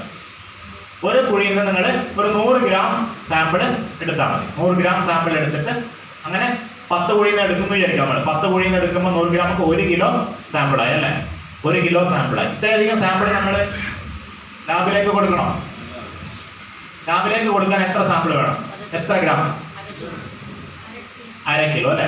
Maximum 1/2 kilo. 250 മുതൽ 1/2 കിലോ വരെ സാമ്പിൾ നമ്മൾ കൊടുത്താൽ മതി. പക്ഷെ നമ്മളിപ്പോൾ 1 ഏക്കറിൽ നിന്ന് നമ്മൾ 10 സ്ഥലത്ത് നിന്ന് എടുക്കുമ്പോൾ നമുക്ക് 1 കിലോ സാമ്പിളായി. അപ്പൊ ഇതിനെ നമ്മൾ എങ്ങനെ 1/2 കിലോ ആക്കും? അല്ലേ? അപ്പൊ അതിന്റെ ആ ഒരു കാര്യമാണ് ഞാൻ പറയണത്. കണ്ടില്ലേ, നമ്മുടെ 1 ഏക്കറിൽ നമ്മൾ 10 സാമ്പിൾ എടുത്തു. ആ 10 സാമ്പിൾ 100 ഗ്രാം വീതമുള്ള 10 സാമ്പിൾ അതെല്ലാം നന്നായിട്ട് ഒരു ബക്കറ്റിനകത്തിട്ട് മിക്സ് ചെയ്യാം. അതിനകത്തുള്ള ചെറിയ കല്ലുകള്, ഇലകള്, മരത്തിന്റെ ചെറിയ ചെറിയ കഷ്ണങ്ങളൊക്കെ ഉണ്ടെങ്കിൽ അതെല്ലാം നീക്കം ചെയ്യാം, വേരുകളൊക്കെ നീക്കം ചെയ്യാം. എന്നിട്ട് നന്നായിട്ട് മിക്സ് ചെയ്യാം. ഈ 1 കിലോ സാമ്പിളിനെ നമ്മൾ 1/2 കിലോക്ക് കൊണ്ടുവരണം. ആ ഒരു ക്വാർട്ടറിങ്, ചതുർവിഭജനം എന്ന് പറയും. ആ ക്വാർട്ടറിങ് മെത്തേഡാണ് ഇത് പറയുന്നത്. അപ്പൊ അതിനെ നിങ്ങൾ ഒരു ന്യൂസ് പേപ്പറിനകത്ത് 2ാമത്തെ കാണുന്നത് പോലെ അത് ആ മണ്ണ് വിരിച്ചിടുക. നന്നായിട്ട് ഒരേ കനത്തിൽ വിരിച്ചിടുക. അതിനെ 4ആയിട്ട് ഭാഗിക്കുക. മുകളിന് താഴേക്കും ഇടത്തുനിന്ന് വലത്തും വിരൽ കൊണ്ട് ഇങ്ങനെ മുറിച്ചാൽ 4ആയിട്ട് ഭാഗമാവും. അതിനുള്ള ഓപ്പോസിറ്റ്, 2 ഓപ്പോസിറ്റ് നേരെ എതിർവശത്തുള്ള 2 ഭാഗങ്ങൾ അങ്ങോട്ട് കളയാം. അത് വേണ്ട. അത് കളഞ്ഞു കഴിഞ്ഞാൽ തന്നെ മറ്റു 2 ഭാഗം മിക്സ് ചെയ്താൽ അത്രയും 1/2 കിലോ അല്ല, നേരെ പകുതിയായി. ഇനി 250 ഗ്രാം വേണമെങ്കിൽ ഇതിനെ ഒന്നും കൂടെ ഇതേപോലെ വിഭജിക്കുക. ആ 250 ഗ്രാം നിങ്ങൾ കൊണ്ടുപോകാം. നിങ്ങൾ കൊണ്ടുപോകുമ്പോൾ കവറിനകത്താക്കുക നിങ്ങളുടെ അഡ്രസ്, ഫോൺ നമ്പർ, ഏത് കൃഷിയാണ് നിങ്ങൾ ചെയ്യുന്നത് എന്നുള്ള ആ ഡീറ്റെയിൽസും കൂടെ അതിനകത്ത് വെച്ച് കഴിഞ്ഞാൽ എന്താണ് നിങ്ങൾക്ക് അതിന്റെ ലാബിലേക്ക് കൊടുക്കാനുള്ള സാമ്പിൾ തയ്യാറായി. എന്ത് കവറിലാണ് ഇടുക അല്ലെ? നമ്മൾ നേരത്തെ പറഞ്ഞ മണ്ണിന്റെ പ്രശ്നങ്ങൾ പറയുമ്പോൾ നമ്മൾ പ്ലാസ്റ്റിക് കവറിനെ, ഞങ്ങളുടെ ലാബിലൊന്നും പ്ലാസ്റ്റിക് കവർ അനുവദനീയമല്ല. പല ഞങ്ങളുടെയൊക്കെ ഓഫീസ് പ്രവർത്തിക്കുന്നത് സിവിൽ കളക്ടറേറ്റിലാണ്. കളക്ടറേറ്റിലേക്കെല്ലാം എല്ലാം പ്ലാസ്റ്റിക് നിരോധിത മേഖലയാണ്. അങ്ങനെ ഒരുപാട് സാമ്പിളുകൾ പ്ലാസ്റ്റിക് കവറിൽ കൊണ്ടുവന്നാലും നമുക്ക് ബുദ്ധിമുട്ടാണ് അത് കൊണ്ടുപോകാൻ. അപ്പം നമ്മൾ മാക്സിമം തുണിയുടെ കവറിനകത്താണ് നമ്മൾ സാമ്പിൾ എടുക്കാൻ വേണ്ടിയിട്ട് നമ്മൾ പറയുന്നത്. തുണിയുടെ കവറിനകത്ത് സാമ്പിൾ എടുക്കുമ്പോൾ ഒരു പ്രശ്നമുണ്ട്. എന്താണ്? പോയോ അല്ലേ? നമ്മൾ എവിടെയാണോ വെക്കണത് അവിടെ ഉതിർന്ന് പോയി നമ്മൾ അവസാനം ലാബിലെത്തുമ്പോൾ 500 ഉള്ളത് ഇതാവും, പൊടിഞ്ഞ് എല്ലാം പോകും, പൊടിയായിട്ട് പോയിട്ടുണ്ട്. അപ്പൊ അത് നിങ്ങൾ ഒരു ന്യൂസ് പേപ്പറിനകത്ത് ഇട്ടാൽ മതി.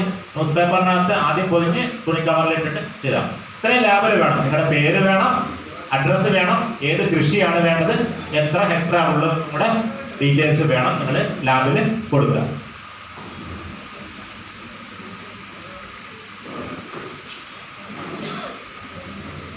എവിടെയൊക്കെയാണ് പരിശോധന കേന്ദ്രങ്ങളുള്ളത്? എവിടെയൊക്കെയാണ് പരിശോധിക്കാൻ പറ്റുക? മലപ്പുറത്ത് എവിടെയുണ്ട്? മലപ്പുറത്ത് സിവിൽ സ്റ്റേഷൻ ലാബുണ്ടല്ലേ? കൃഷി വകുപ്പിന്റെ ലാബുകളുണ്ട്, അവിടെ കൊടുക്കുക നിങ്ങൾക്ക്. ഞങ്ങളുടെ വകുപ്പിന്റെ മണ്ണ് പര്യവേഷണ മണ്ണ് സംരക്ഷണ വകുപ്പിന്റെ ലാബുകൾ കോഴിക്കോടുണ്ട്. കോഴിക്കോട് കളക്ടറേറ്റിലുണ്ട്, വയനാട് കളക്ടറേറ്റിലുണ്ട്, പിന്നെ എല്ലാം തെക്ക് തൃശ്ശൂരുണ്ട്. തൃശ്ശൂർ കഴിഞ്ഞ് അങ്ങോട്ടുള്ള നമുക്ക് 7 ലാബിലാണുള്ളത്. 7 ലാബുകൾ. മണ്ണൂത്തിയുണ്ട്. ഇവിടെ അഗ്രികൾച്ചർ കൃഷി വകുപ്പിന്റെ ലാബുകളുണ്ട് തിക്കു മലപ്പുറം. CWRDM എന്ന് പറഞ്ഞ കുന്നമംഗലം ഉണ്ട്. അതുപോലെ തന്നെ സുഗന്ധവാള ഗവേഷണ കേന്ദ്രം പള്ളിത്താഴമുണ്ട്. അഗ്രികൾച്ചർ യൂണിവേഴ്സിറ്റിന്റെ സെന്റേഴ്സ് ഉണ്ട്. എവിടെ വേണമെങ്കിലും നിങ്ങൾക്ക് കൊടുക്കാം സാമ്പിൾ. ഒരുപാടുണ്ട്, പ്രൈവറ്റ് സ്ഥാപനങ്ങളുണ്ട്, എല്ലാം ഉണ്ട്.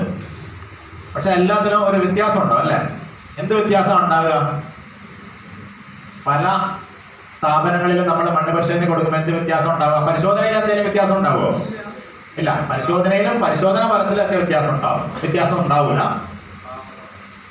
ചില സമയം താമസം ഉണ്ടാവാം. പിന്നെ പേയ്മെന്റിന് അല്ല, ഫീസിന് വ്യത്യാസം ഉണ്ടാവും. ഫീസിന് വലിയ വ്യത്യാസമായിരിക്കും ഉണ്ടാവുക. ഫീസിന്റെ കാര്യം നമുക്ക് നോക്കാം. സമയം എത്രയാ? നിങ്ങൾ നേരത്തെ പറഞ്ഞതുപോലെ 3-4 ദിവസം വരെ നമുക്ക് വേണം ഒരു സാമ്പിൾ പരിശോധിക്കാൻ അല്ലേ? ഒരു സാമ്പിൾ അതുകൊണ്ടാണ് താമസം എടുക്കുന്നത്. എന്തുകൊണ്ടാണെന്ന് വെച്ച് കഴിഞ്ഞാല് നമ്മൾ ആദ്യത്തെ പ്രോസസ്സ് എന്ന് പറയുന്നത് ലാബിൽ സാമ്പിൾ എത്തിക്കഴിഞ്ഞാൽ അത് അരിച്ച് പാത്രത്തിലാക്കുക എന്നുള്ളതാണ്. ഒരു 2 mm അരിപ്പയിലൂടെ അരിച്ച് നീക്കി പരിശോധനയ്ക്ക് ആവശ്യമായിട്ടുള്ള മണ്ണ് എടുക്കുക എന്നതാണ് ആദ്യത്തെ പ്രോസസ്സ്. ഒരുപക്ഷെ കർഷകൻ കൊണ്ടുവരുന്ന സാമ്പിള് കുറച്ച് നനവുള്ളതായിരിക്കാം. അപ്പൊ അരിപ്പയിലൂടെ നമുക്ക് അരിക്കാൻ പറ്റൂല. അപ്പൊ നമ്മൾ അവിടെ തണലത്തിട്ട് ഉണക്കേണ്ടി വരും. നിങ്ങൾ ഉണക്കിയ സാമ്പിൾ, നന്നായിട്ട് ഉണക്കിയ സാമ്പിളാണ് കൊണ്ടുവരുന്നതെങ്കിൽ ആ ഒരു സമയം നമുക്ക് ലാബിൽ ലാഭമാണ്. അപ്പൊ അങ്ങനെ കൊണ്ടുവരുന്ന സാമ്പിളാണ് 4 ദിവസം മിനിമം 4 ദിവസം വരെ നമുക്ക് വേണം ഒരു സാമ്പിൾ പരിശോധിക്കാൻ. പല കർഷകരും നമ്മുടെ അടുത്ത് ചോദിച്ചിട്ടുണ്ട് ലാബിൽ വരുമ്പോൾ, നിങ്ങളെല്ലാം ഇപ്പം മെഷീൻ അല്ല, ഇൻസ്ട്രുമെന്റ് മെഷീനിലല്ലേ നമ്മൾ പരിശോധിക്കണത്, അപ്പൊ എന്താണ് ഇത്രയധികം താമസം? നിങ്ങൾക്ക് ഒരു ദിവസം കൊണ്ടോ അരമണിക്കൂർ കൊണ്ടോ നിങ്ങൾക്ക് ചെയ്തുകൂടെ? ഇങ്ങനെ നിങ്ങളുടെ മനസ്സിൽ തോന്നിയിട്ടുണ്ടോ എന്തുകൊണ്ടാണ് താമസം എന്നുള്ളത്? എല്ലാം ഇൻസ്ട്രുമെന്റ് ആണ്. ഞങ്ങളുടെ ലാബിലൊക്കെ ലക്ഷക്കണക്കിന് രൂപയുടെ ഇൻസ്ട്രുമെന്റ് ആണ് ഉപയോഗിക്കുന്നത്. നമ്മുടെ മൈക്രോ ന്യൂട്രിയൻസ് ഒക്കെ ചെയ്യാൻ വേണ്ടി ഉപയോഗിക്കുന്ന ഇൻസ്ട്രുമെന്റ്, അതിന്റെ ഉപകരണം എന്ന് പറയുന്നത് 25 ലക്ഷം ഒക്കെ രൂപ വിലയുള്ള ഇൻസ്ട്രുമെന്റ് ആണ്. അപ്പൊ ഇത്രയും വിലയുള്ള ഇൻസ്ട്രുമെന്റ് നിങ്ങളുടെ ലാബുകളിൽ സർക്കാർ തന്നിട്ടുണ്ട്. പിന്നെന്തിനാ നിങ്ങൾക്ക് ഇത്ര താമസം? എന്തായിരിക്കും? എന്തുകൊണ്ടാണ് താമസം അല്ലെ? ഇതിനകത്ത് മണ്ണിലുള്ള മൂലകങ്ങളെയാണ് നമ്മൾ പരിശോധിക്കുന്നത്. അപ്പൊ നമ്മള് ഇതേ മണ്ണ് നേരെ മെഷീനിലേക്ക് കടത്തിവിടാൻ പറ്റൂല. അപ്പം മെഷീനിലേക്ക് കടത്തി വിട്ട് നമുക്ക് പരിശോധനയ്ക്ക് ഫലം കിട്ടാം എന്ന രൂപത്തിലേക്ക് ഇതിൽ കൊണ്ടുവരണം. അപ്പൊ അതില് മണ്ണിലുള്ള മിക്ക ധാതുക്കളെയും നമ്മൾ ഒരു സൊല്യൂഷനിലേക്ക് കൊണ്ടുവരണം. അതിനാണ് നമുക്ക് ടൈം എടുക്കുന്നത്. അതിന് ചില സമയം ഒരു ദിവസം മുഴുവനും ഇത് ഇളക്കിക്കൊണ്ടിരിക്കേണ്ടി വരും. ഒരു ദിവസം 24 മണിക്കൂർ ചില സമയം ചൂടാക്കേണ്ടി വരും. അപ്പൊ ആ ഒരു മണിക്കൂർ, ആ സമയമാണ്. അത് നിങ്ങൾ അറിഞ്ഞിരിക്കണം. എന്നാലാണ് നിങ്ങൾ ലാബിൽ പോയിട്ട് എന്തുകൊണ്ട് കിട്ടിയില്ല എന്ന് അങ്ങനെ പറയരുത്. അപ്പൊ ചില സമയം നമുക്ക് എന്താണ്, 1 മണിക്കൂർ കറങ്ങാൻ നമുക്ക് ആ ദിവസം മുഴുവനും ഒരു പക്ഷെ കറണ്ട് ഉണ്ടായിട്ടുണ്ടാവില്ല. അപ്പൊ അതായിരിക്കും നമുക്ക് കറങ്ങാൻ പറ്റില്ല. അപ്പൊ അതാണ് താമസം. അപ്പം നോർമൽ ആണെങ്കിൽ നമുക്കൊരു 3 ദിവസം കൊണ്ട് ആദ്യത്തെ, അതായത് NPK പ്രാഥമിക മൂലകങ്ങൾ എന്ന് പറയുന്ന NPK നമുക്ക് പരിശോധിച്ച് pH എല്ലാം പരിശോധിക്കും. pH വേണമെങ്കിൽ നിങ്ങൾ കൊടുത്ത സാമ്പിൾ നിങ്ങൾക്ക് വാശി പിടിക്കാം. കൊടുത്ത സാമ്പിളിന്റെ pH അന്ന് വൈകുന്നേരം തന്നെ എനിക്ക് വേണമെന്ന് പറഞ്ഞാൽ തരാൻ പറ്റും. നമുക്കൊരു അരമണിക്കൂറിനുള്ളിനകത്ത് അതിന്റെ pH നമുക്ക് കണ്ടുപിടിച്ച് തരാൻ പറ്റും. മറ്റുള്ള കാര്യങ്ങളാകുമ്പോഴത്തേക്ക് 1 ദിവസമോ 2 ദിവസമോ എടുക്കും ഈ പ്രോസസ് ഒക്കെ ചെയ്ത് വരുമ്പോൾ. ഇതാണ് ഫീസ് എന്ന് പറയുന്നത്. ഇത് മണ്ണ് പര്യവേഷണ മണ്ണ് സംരക്ഷണ വകുപ്പിന്റെ ലാബുകളിൽ സർക്കാർ കർഷകർക്കായിട്ട് കൊടുത്ത സൗജന്യ നിരക്കാണ് ഈ 400 രൂപ എന്ന് പറയുന്നത്.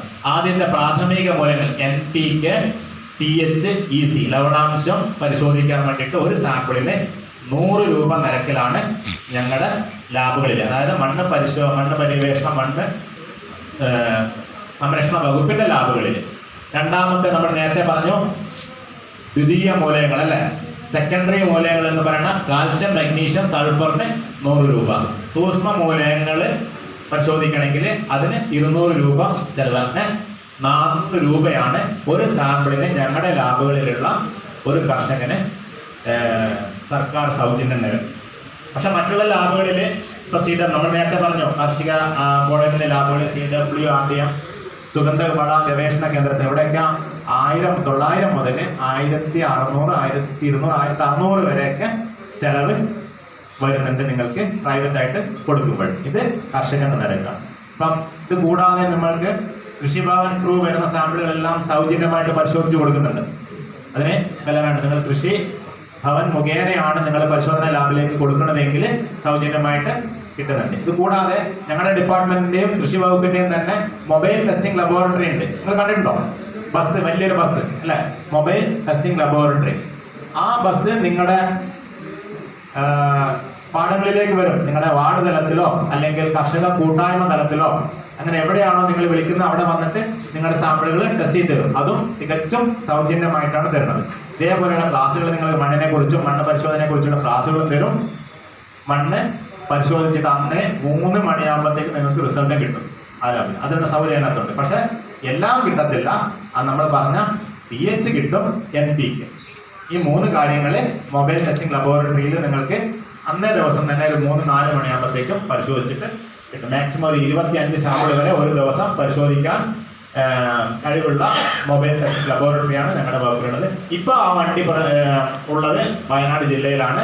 അത് ജില്ല മാറി മാറി വരും. കോഴിക്കോട് നിന്നാണ് വയനാടേക്ക് വന്നത്. വയനാട് മാറി അടുത്ത പ്രാവശ്യം ഒരു മലപ്പുറം ജില്ലയിലേക്കായിരിക്കാം. അങ്ങനെ വന്നു കഴിഞ്ഞാൽ നിങ്ങളുടെ പ്രദേശങ്ങളിൽ വാർഡ് തലത്തിലും കർഷക കൂട്ടായ്മ തലത്തിലും ഈ വണ്ടികൾ വന്നിട്ട് സൗജന്യമായിട്ട് പരിശോധിച്ചിട്ട് തീർന്നതായിരിക്കും.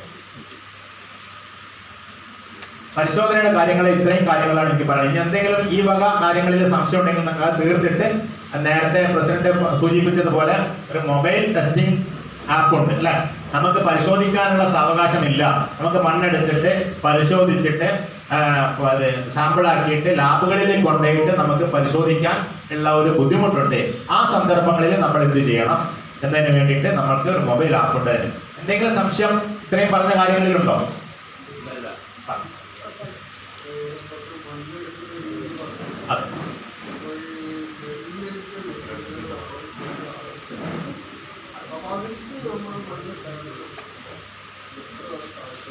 അതാണ് നമ്മൾ ഇതിനകത്ത് കാണിച്ചില്ലേ, നെല്ലൂര് ഹ്രസ്വകാല വിളയാണ് അല്ല, ഹ്രസ്വകാല വിളയാണ്. അതെ മതി. അതാണ് പറഞ്ഞത് ഹ്രസ്വകാല വിളയ്ക്ക് 15 സെന്റിമീറ്റർ മുതൽ 30 സെന്റിമീറ്റർ വരെ നിങ്ങൾ എടുത്താൽ മതി നെല്ലാകുമ്പോഴത്തേക്ക്. ഹ്രസ്വകാല വിളകൾക്കെല്ലാം അങ്ങനെയാണ് പറയുന്നത്. അതിൽ കുറച്ച് കൂടുതൽ വാഴയ്ക്കാണെങ്കിൽ 1.5 അടി വരെ നിങ്ങൾ പോയാൽ മതി. കുറച്ച് തീർത്ത് വാഴയും ഹ്രസ്വകാല വിളയിൽ പെട്ടതാണ് അല്ലേ. ഒരു 15 മുതൽ 30 സെന്റിമീറ്റർ ആഴത്തിൽ എടുത്താൽ മതി നെല്ലിലാണെങ്കിൽ.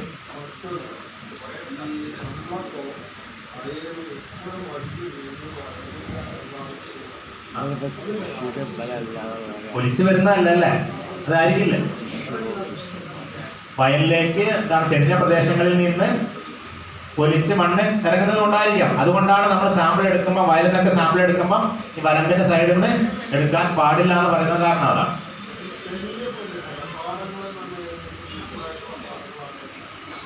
എന്തായാലും ഒരു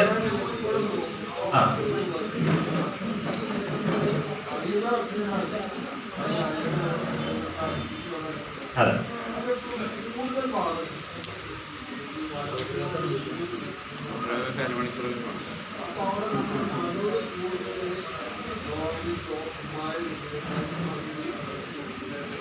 നിങ്ങൾ പരിശോധിച്ചിട്ടുണ്ടോ? അല്ലാണ്ട് ഒരു എന്താ പറയുക നോക്കിയിട്ടുള്ള ഈ ഇരുമ്പിന്റെ അംശം കൂടുമ്പോൾ അതിനകത്ത് വെള്ളത്തിന് കാണാം അല്ലെ?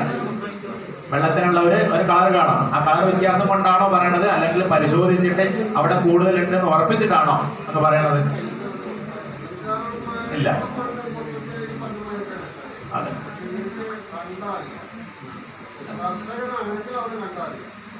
അതെ, അതെങ്ങനെയാണ് അറിയണമെന്നാണ് ഞാൻ ചോദിച്ചത്.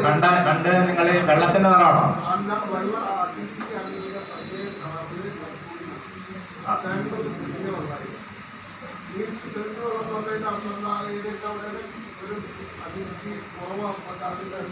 അങ്ങനെ ഉണ്ടോ? അങ്ങനെയാണോ? എനിക്ക് അതായത് പറ്റി എനിക്ക് അറിഞ്ഞൂടാ. ആണോ? ആ ഒരു കളർ ഒരു റെഡിഷ് കളർ ഉണ്ടാവും.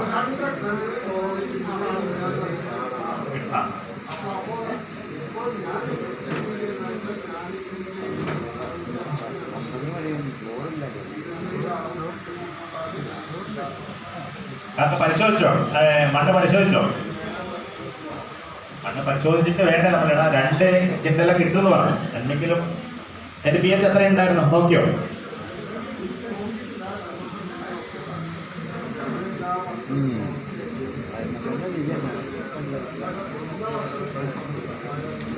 അതാണ് നമ്മൾ ആദ്യമേ പറഞ്ഞു വന്നത്. നമ്മൾ എല്ലാ വർഷവും ഇങ്ങനെ തുടർച്ചയായിട്ട് ഇടുന്നതിന് പകരം നിങ്ങൾക്കത് വേണമോ കുമ്മായ ഇടണ്ട ആവശ്യമുണ്ടോ എന്ന് നോക്കണ്ടേ നമ്മള്? അതുകൊണ്ടാണ് ആ പറയുന്നത്. അപ്പൊ നിങ്ങൾ ഇപ്രാവശ്യം നിങ്ങളൊന്ന് പരിശോധിച്ച് നോക്കൂ. എന്നിട്ട് കുമ്മായ ഇടണോ, അത് കുറയ്ക്കുകയാണോ കൂടുതലാണോ വേണോ എന്ന് നോക്കൂ. അതാണ് നമ്മുടെ തുടക്കത്തിലേ പറഞ്ഞു വന്നത്.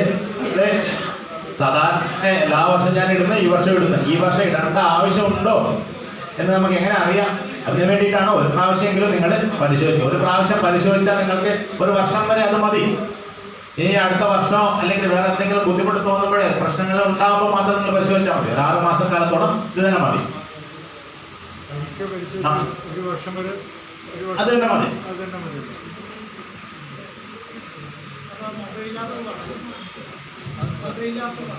മൊബൈൽ ആപ്പും കൂടെ അല്ലേ? നമ്മൾ പറയാം നമ്മളിപ്പം മൊബൈൽ യുഗത്തിലാണ് നമ്മൾ ജീവിക്കണത് അല്ലേ? നമുക്ക് മൊബൈലിന്റെ ആവശ്യമുണ്ട്. എന്തെടുത്താലും ഇപ്പം ഫുഡ് നമ്മൾ ഓർഡർ ചെയ്യണത്, വേറെ നമ്മുടെ പേയ്മെന്റ് എല്ലാം നടത്തുന്നത് മൊബൈലിലൂടെയാണ്. അപ്പൊ മൊബൈൽ യുഗത്തിലാണ് നമ്മളിപ്പോൾ ഇന്ന് ജീവിക്കുന്നത്. അതുപോലെ തന്നെ മണ്ണിനെ അറിയാൻ വേണ്ടിയിട്ട് ഒരു മൊബൈൽ ആപ്പ് ഇന്ന് നിലവിലുണ്ട്. അത് ഉണ്ടാക്കിയത് നമ്മുടെ ഈ മണ്ണ് പര്യവേഷണ മണ്ണ് സംരക്ഷണ വകുപ്പും IIITMK എന്ന് കേട്ടിട്ടോ? IIII, അതായത് നമ്മുടെ ഇൻഫോർമേഷൻ വകുപ്പുമായിട്ട് ബന്ധപ്പെട്ട ഒരു സ്ഥാപനമാണ് തിരുവനന്തപുരത്ത്. ആ സ്ഥാപനവുമായിട്ട് ബന്ധപ്പെട്ടിട്ടാണ് ഇങ്ങനെ ഒരു ആപ്പ് നമ്മൾ ഡെവലപ്പ് ചെയ്തത്. അതിന്റെ പേരാണ് മാം എന്ന് പറയുന്നത്. MAM, മാം. കേട്ടിട്ടുണ്ടോ? ഇതിന് മുന്നേ കേട്ടിട്ടുണ്ടോ? മാം എന്നാണ് എന്റെ പേര്. അതിന്റെ ഫുൾ ഫോം മണ്ണ് അറിയാം മൊബൈലിലൂടെ എന്നാണ്. മണ്ണിന്റെ M, അറിയാം A, മൊബൈലിലൂടെ. അങ്ങനെ ആ 3 അക്ഷരങ്ങളാണ് മാം എന്ന പേരിൽ അറിയപ്പെടുന്നത്. MAM, മണ്ണറിയാം മൊബൈലിലൂടെ എന്ന് പറയുന്നത്. മണ്ണറിയാം, അതാണ് മണ്ണറിയാം മൊബൈലിലൂടെ. അതാണ് ഇതിന്റെ മലയാളം മാം എന്ന് പറയുന്നത്. അത് നിങ്ങൾക്ക് പ്ലേ സ്റ്റോറിൽ നമ്മൾ സാധാരണ എല്ലാ ആപ്ലിക്കേഷനും ഒക്കെ ഡൗൺലോഡ് ചെയ്യുന്ന ആ സൈറ്റ് പ്ലേ സ്റ്റോറിൽ പോയി കഴിഞ്ഞാൽ നിങ്ങൾക്ക് സൗജന്യമായിട്ട് ഡൗൺലോഡ് ചെയ്ത് എടുക്കാൻ പറ്റും. നിങ്ങളുടെ മൊബൈലിലേക്ക് കൊണ്ടുവരാൻ പറ്റും, ഡൗൺലോഡ് ചെയ്തെടുക്കാൻ പറ്റും. അതിന്റെ ചിഹ്നം എന്ന് പറയുന്നത് കൈക്കൊമ്പിളിൽ ചെറിയൊരു മണ്ണും ഒരു കണ്ട മണ്ണോ അതിനകത്ത് ഒരു ചെടി ഇങ്ങനെ വളർന്നു വരുന്നതായിട്ടുള്ള ഒരു ചിഹ്നം. അത് തന്നെ നിങ്ങൾ എടുക്കണം. ചില സമയം അതിൻ്റെയൊക്കെ ഡ്യൂപ്ലിക്കേറ്റ് ഒക്കെ വരാമായിരിക്കും. അത് തന്നെ എടുക്കണം. മണ്ണറിയാം മൊബൈലിലൂടെ നടാം കൊടുത്തിട്ടുണ്ടല്ലേ? ഓക്കെ.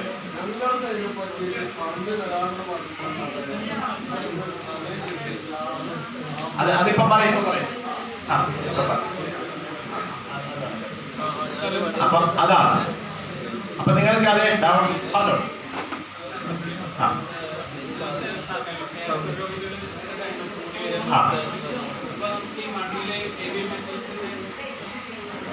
ഹെവി മെറ്റൽസിന്റെ കണ്ടാമിനേഷൻ കൂടിയതുകൊണ്ടാണല്ലോ ഇപ്പൊ ക്യാൻസർ വരാനുള്ള സാധ്യതയുള്ളത്. ഞാൻ അത് തന്നെയാണെന്ന് ഉറപ്പിച്ച് പറഞ്ഞില്ല. വെച്ചാല് അതിന്റെ ഒരു കാരണമാവാം എന്ന് പറഞ്ഞു. പല കാരണങ്ങളുണ്ട്. ഇപ്പൊ ക്യാൻസർ വരണത് നമ്മൾ എന്താണ് ഒരു സ്റ്റഡി പറയണത് ഒന്നുമില്ലാതെയാണ് ക്യാൻസർ, ഒരു കാരണമില്ലാതെ ക്യാൻസർ വരും. അങ്ങനെയുണ്ട്, ഒരു കാരണമില്ല.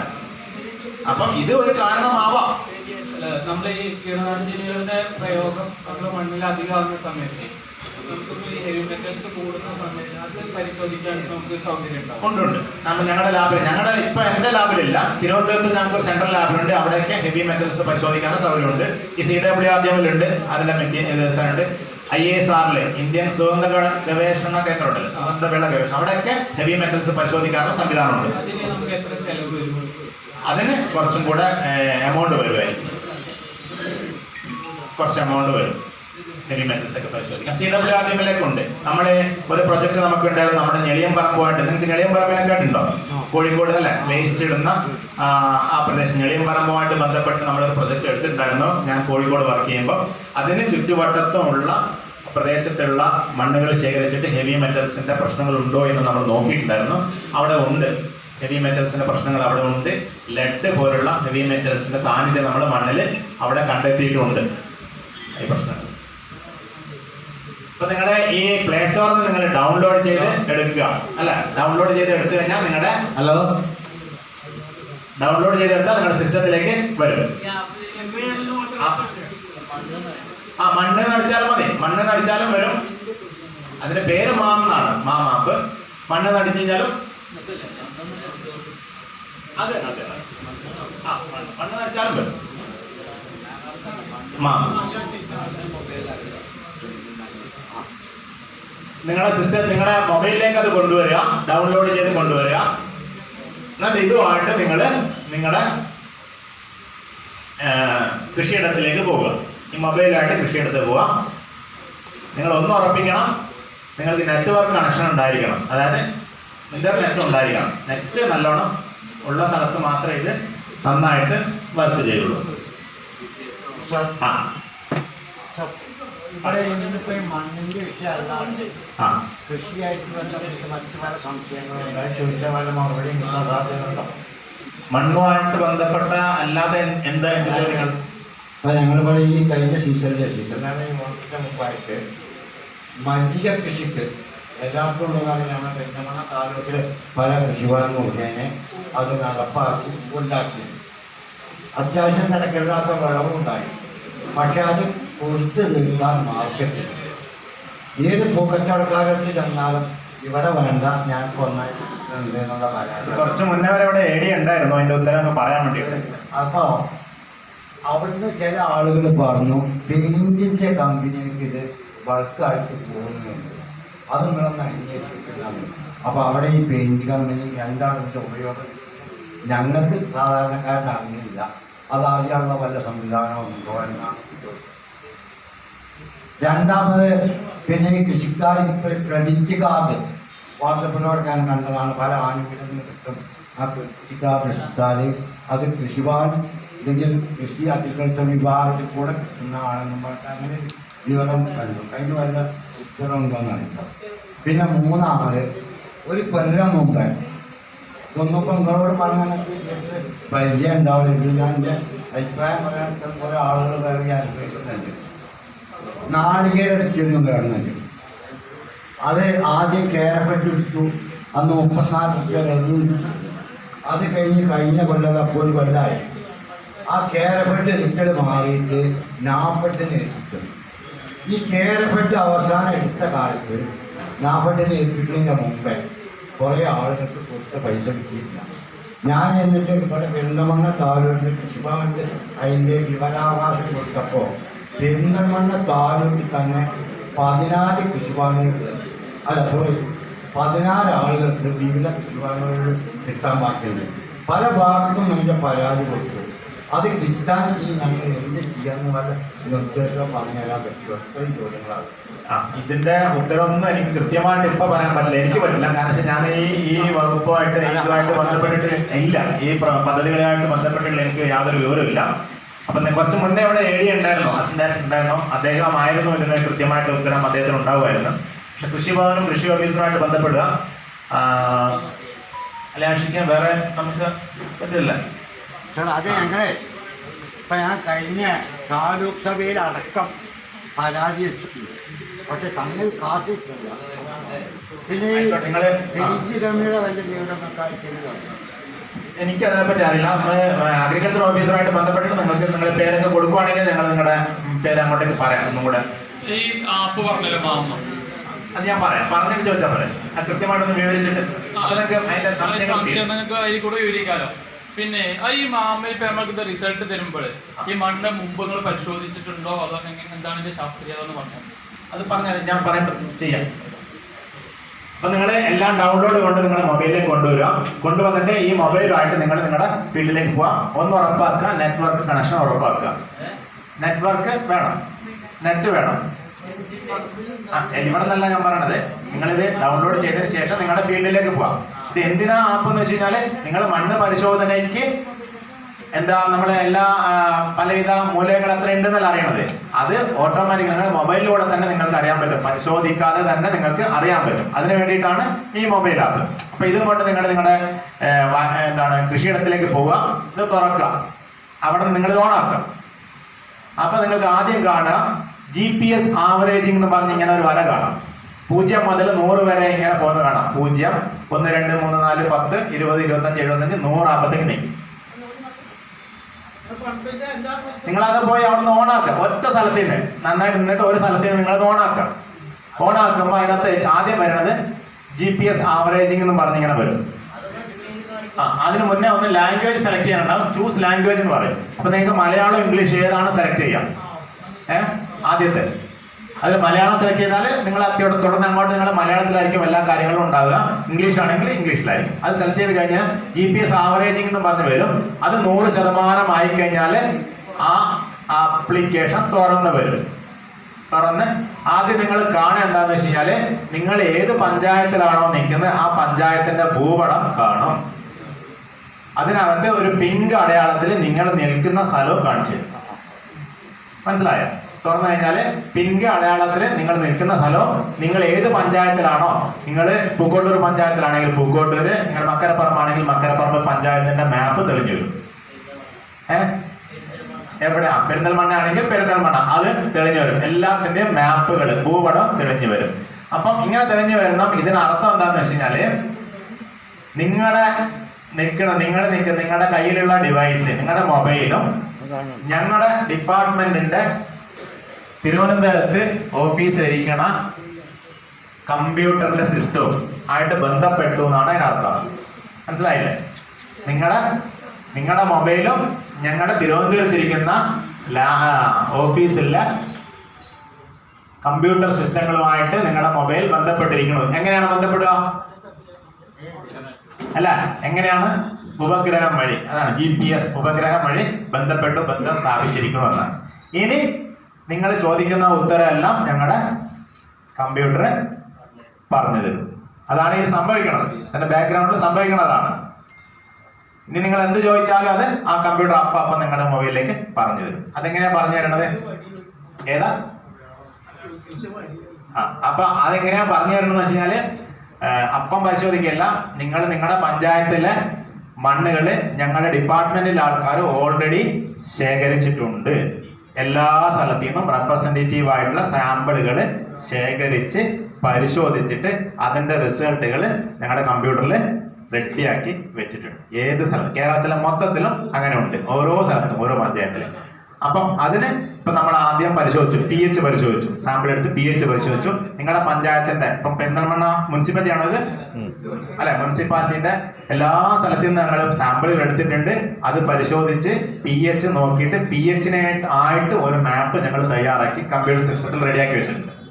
അതുപോലെ നൈട്രജന് വേണ്ടിയിട്ട് അതിന്റെ പരിശോധന നടത്തിയിട്ട് നൈട്രജന് നിങ്ങളുടെ മൊത്തം മുനിസിപ്പാലിറ്റി നൈട്രജന്റെ ലെവൽ എത്രയാണ് എന്ന്, ഓരോ സ്ഥലത്തിലും ലെവൽ എത്രയാണെന്നുള്ള കൃത്യമായിട്ട് ആക്കിയിട്ട് അതിന്റെ ഒരു മാപ്പും കൂടെ നമ്മൾ വെച്ചിട്ടുണ്ട്. അതുപോലെ മറ്റെല്ലാ മൂലകങ്ങളും ഫോസ്ഫറസ്, കാൽഷ്യം, മെഗ്നീഷ്യം, സൂക്ഷ്മ മൂലകങ്ങളായിട്ടുള്ള അയൺ, ബോറോൺ, എല്ലാത്തിനും ഓരോ മാപ്പുകൾ ഉണ്ടാക്കിയിട്ട് ഞങ്ങൾ കമ്പ്യൂട്ടറിൽ സെറ്റ് ചെയ്ത് വെച്ചിട്ടുണ്ട്. ആ വിവരങ്ങളാണ് നിങ്ങൾ ചോദിക്കുമ്പോൾ അത് ഓരോ സർവേ നമ്പറിലും ഏതാണ് എല്ലാം ആ കമ്പ്യൂട്ടറിലുണ്ട്. അത് നിങ്ങൾ നിൽക്കുന്ന സർവേ നമ്പറിൻ്റെ ഏതാണോ ആ ഡാറ്റയാണ് നിങ്ങൾക്ക് അപ്പം തരുന്നത് അല്ലേ. നിങ്ങൾ അവിടെ പോയി തുറന്നു കഴിഞ്ഞാൽ അത് വരും. അത് കഴിഞ്ഞിട്ട് എന്താണ് ഞാൻ പറഞ്ഞ മാപ്പ് വരും, നിങ്ങൾ നിൽക്കുന്ന സ്ഥലവും കാണിച്ചു തരും. പിന്നെ അതിനകത്ത് പോഷക നില അറിയാം എന്നുള്ള ഒരു എഴുത്ത് വേണം. അപ്പൊ അതിനൊന്ന് തൊട്ട് കഴിഞ്ഞാൽ അപ്പം തന്നെ പോഷക നില, നിങ്ങൾ നിൽക്കുന്ന സ്ഥലത്തിന്റെ പരിശോധനാ ഫലം പോഷക നില കംപ്ലീറ്റ് ഡിസ്പ്ലേ ചെയ്ത് കാണിക്കും. ഈ രീതിയിലാണ് ഡിസ്പ്ലേ ചെയ്ത് കാണിക്കുക. കണ്ടില്ലേ, ഇതിനകത്ത് ഇങ്ങനെ വരും: organic carbon, phosphorus, potassium, magnesium, boron, copper, ഇരുമ്പ്, സൾഫർ, അങ്ങനെ ഓരോ. ഇതിനൊരു പ്രത്യേകത ഉണ്ടല്ലേ, ഇടത് സൈഡിൽ കാണുന്ന എന്താ, ഒരു നിറത്തിലാണ് കാണിച്ചിരിക്കുന്നത് അല്ല, ഒരു നിറത്തിൽ. അതിനകത്ത് കണ്ടില്ലേ, ബോറോൺ കണ്ടില്ലേ, ഒരു മങ്ങിയ ഒരു ബ്രൗൺ നിറത്തിലാണ്, പൊട്ടാസ്യം മഞ്ഞ നിറത്തിലാണ്, ഫോസ്ഫറസ് പച്ച നിറത്തിലാണ്. ഇതിനർത്ഥം എന്താണ്? പച്ച നിറത്തിൽ കാണുന്നതെല്ലാം നിങ്ങളുടെ മണ്ണില് ആവശ്യത്തിന് ഉണ്ട്. അത് ഇനി നിങ്ങൾ മണ്ണിലേക്ക് ഇട്ട് കൊടുക്കേണ്ട കാര്യം ഇല്ല എന്നാണ് പറയുന്നത്. മഞ്ഞ നിറത്തിലാണെങ്കിൽ അത് ഒരു മധ്യമം ലെവലിലാണ്, മധ്യമം ലെവൽ, മീഡിയം റേഞ്ചിലാണ് ഈ മൂലകങ്ങൾ ഉള്ളത്. ചുവന്ന നിറത്തിലാണെങ്കിൽ, ബോറോൺ പോലുള്ള ചുവന്ന നിറത്തിലാണെങ്കിൽ അത് കമ്മിയാണ്, തീരെ കുറവാണ്. അത് നിങ്ങൾ മണ്ണിലേക്ക് ഇട്ട് കൊടുക്കേണ്ട ആവശ്യം ഉണ്ട് എന്നാണ് അത് പറയണം. അപ്പം എളുപ്പമല്ലേ, പെട്ടെന്ന് നിങ്ങൾക്ക് മനസ്സിലാവും. ഒരു കർഷകന് മനസ്സിലാവുന്ന രീതിയിൽ ആണ് ഇവിടെ കൊടുത്തിരിക്കുന്നത്. അപ്പൊ പെട്ടെന്ന് നിങ്ങൾക്ക് മനസ്സിലാവും. ഇത് കഴിഞ്ഞ് നിങ്ങൾക്ക് എന്താ വേണ്ടതിന്? ഇത് അറിഞ്ഞാൽ മതിയോ? ഇല്ല, അത് ഞാൻ പറഞ്ഞു. അപ്പൊ ഇനി എന്താ വേണ്ടത്? നിങ്ങൾ അറിഞ്ഞു ഏതാണ് കുറവ്, ഏതാണ് മീഡിയം, ഏതാണ് കൂടുതൽ എന്നുള്ളത് അറിഞ്ഞു. ഇനി എന്താ വേണ്ടത്? ഇതിനനുസരിച്ചുള്ള വളപ്രയോഗം നിങ്ങൾക്ക് വേണം അല്ലെ. ഇതിനനുസരിച്ച് ഈ പരിശോധന അടിസ്ഥാനത്തിൽ വളപ്രയോഗം നിങ്ങൾക്ക് വേണം. അപ്പൊ അതിനടുത്തത് വളശുപാർശ ഏതാന്നുള്ള ഒരു സംഭവം ഉണ്ട്, അതിനകത്ത് കാണാം. അപ്പൊ അത് തിരഞ്ഞെടുക്കണം. അപ്പൊ അതിനകത്താകുമ്പോ 3 ചോദ്യങ്ങൾ ഇത് ചോദിക്കും. ഇതിനകത്ത് 3 ചോദ്യങ്ങൾ ചോദിക്കും. ഒന്ന്, ആദ്യത്തെ ചോദ്യം വെച്ചാല് എത്ര സെന്റ് സ്ഥലമുണ്ട് നിങ്ങൾക്ക്, അത് ചോദിക്കും. എത്ര സെന്റ് സ്ഥലമാണുള്ളത്? 1 ഏക്കറയാണോ 2 ഏക്കറയാണോ? അത് ഏക്കർ കണക്കിന് കൊടുക്കാനോ ഹെക്ടർ കണക്കിന് കൊടുക്കാനോ സെന്റ് കണക്കിന് കൊടുക്കാനോ അതിനകത്തുണ്ട്. അതിനകത്ത് താഴെ ഒരു ചെറിയൊരു ആരോ പോലെ ഉണ്ട്. ടിക്ക് ചെയ്ത് കഴിഞ്ഞാല് ഏക്കർ, ഹെക്ടർ, സെന്റ് നിങ്ങൾക്ക് സെലക്ട് ചെയ്യാം. 1 ഏക്കർ ആണെങ്കിൽ 1 കൊടുക്കുക, 1 അടിക്കുക. 1 ഹെക്ടർ അതാണെങ്കിൽ 1 ജില്ലറാണെങ്കിൽ 1.8 ഏതാണെന്ന് വെച്ചാൽ നമ്മൾ കൊടുക്കുക, അത് കൊടുക്കുക. രണ്ടാമത് ചോദിക്കാം, ഏത് വിളക്കാണ് നിങ്ങൾക്ക് ആവശ്യം വളം? ഏത് വിളക്കാണ് നിങ്ങൾ വളം ചോദിക്കുന്നത്? തെങ്ങിനാണോ, വാഴക്കാണോ, കവുങ്ങിനാണോ, പച്ചക്കറിക്കാണോ, നെല്ലിനാണോ എന്ന് ചോദിക്കും അല്ലെ. അപ്പൊ അതും കൊടുക്കുക. തെങ്ങാണെങ്കിൽ തെങ്ങ് കൊടുക്കുക. മൂന്നാമത്തെ ചോദ്യം വെച്ചാല് ആ വിളയിലെ ഏത് ഇനമാണ് നിങ്ങൾ കൃഷി ചെയ്യണം, അതും ചോദിക്കും. ഏത് ഇനമാണ് നിങ്ങൾ കൃഷി ചെയ്യണം അത് ചോദിക്കും. തെങ്ങാണെങ്കിൽ ഏത് ഇനം, നിങ്ങൾ വലിയ കൂടിയ നല്ല ഉൽപാദന ശേഷി കൂടിയ ഇനാണോ, കുറഞ്ഞ ഇനാണോ, നാടൻ ഇനാണോ, അത് ചോദിക്കും. ഈ 3 ചോദ്യത്തിന് ഉത്തരം കൊടുത്തു കഴിഞ്ഞാൽ 1 ക്ലിക്ക് ചെയ്താൽ നിങ്ങൾക്ക് വളപ്രയോഗം കൃത്യമായിട്ട് തരും. 2 തരത്തിൽ തരും അല്ലെ. 2 തരം വളങ്ങളുണ്ട്. ഏതൊക്കെയാ? ചില സമയം ഞാൻ ജൈവം മാത്രമേ ചെയ്യുന്നുള്ളൂ, എനിക്കതില്ല, അതും ജൈവവളം വേണമെങ്കിൽ ജൈവവളം തൊടുക, ഇംഗ്ലീഷ് വളം വേണമെങ്കിൽ ഇംഗ്ലീഷ് വളം ഒന്ന് തൊടുക. അപ്പൊ അതിന്റെ കൃത്യമായിട്ട് അളവ്, ഓരോ അളവ് തെങ്ങിന്, ഒരു തെങ്ങാണെങ്കിൽ തെങ്ങിന് എത്ര ഉള്ള കൃത്യമായിട്ടുള്ള അളവ് തരും.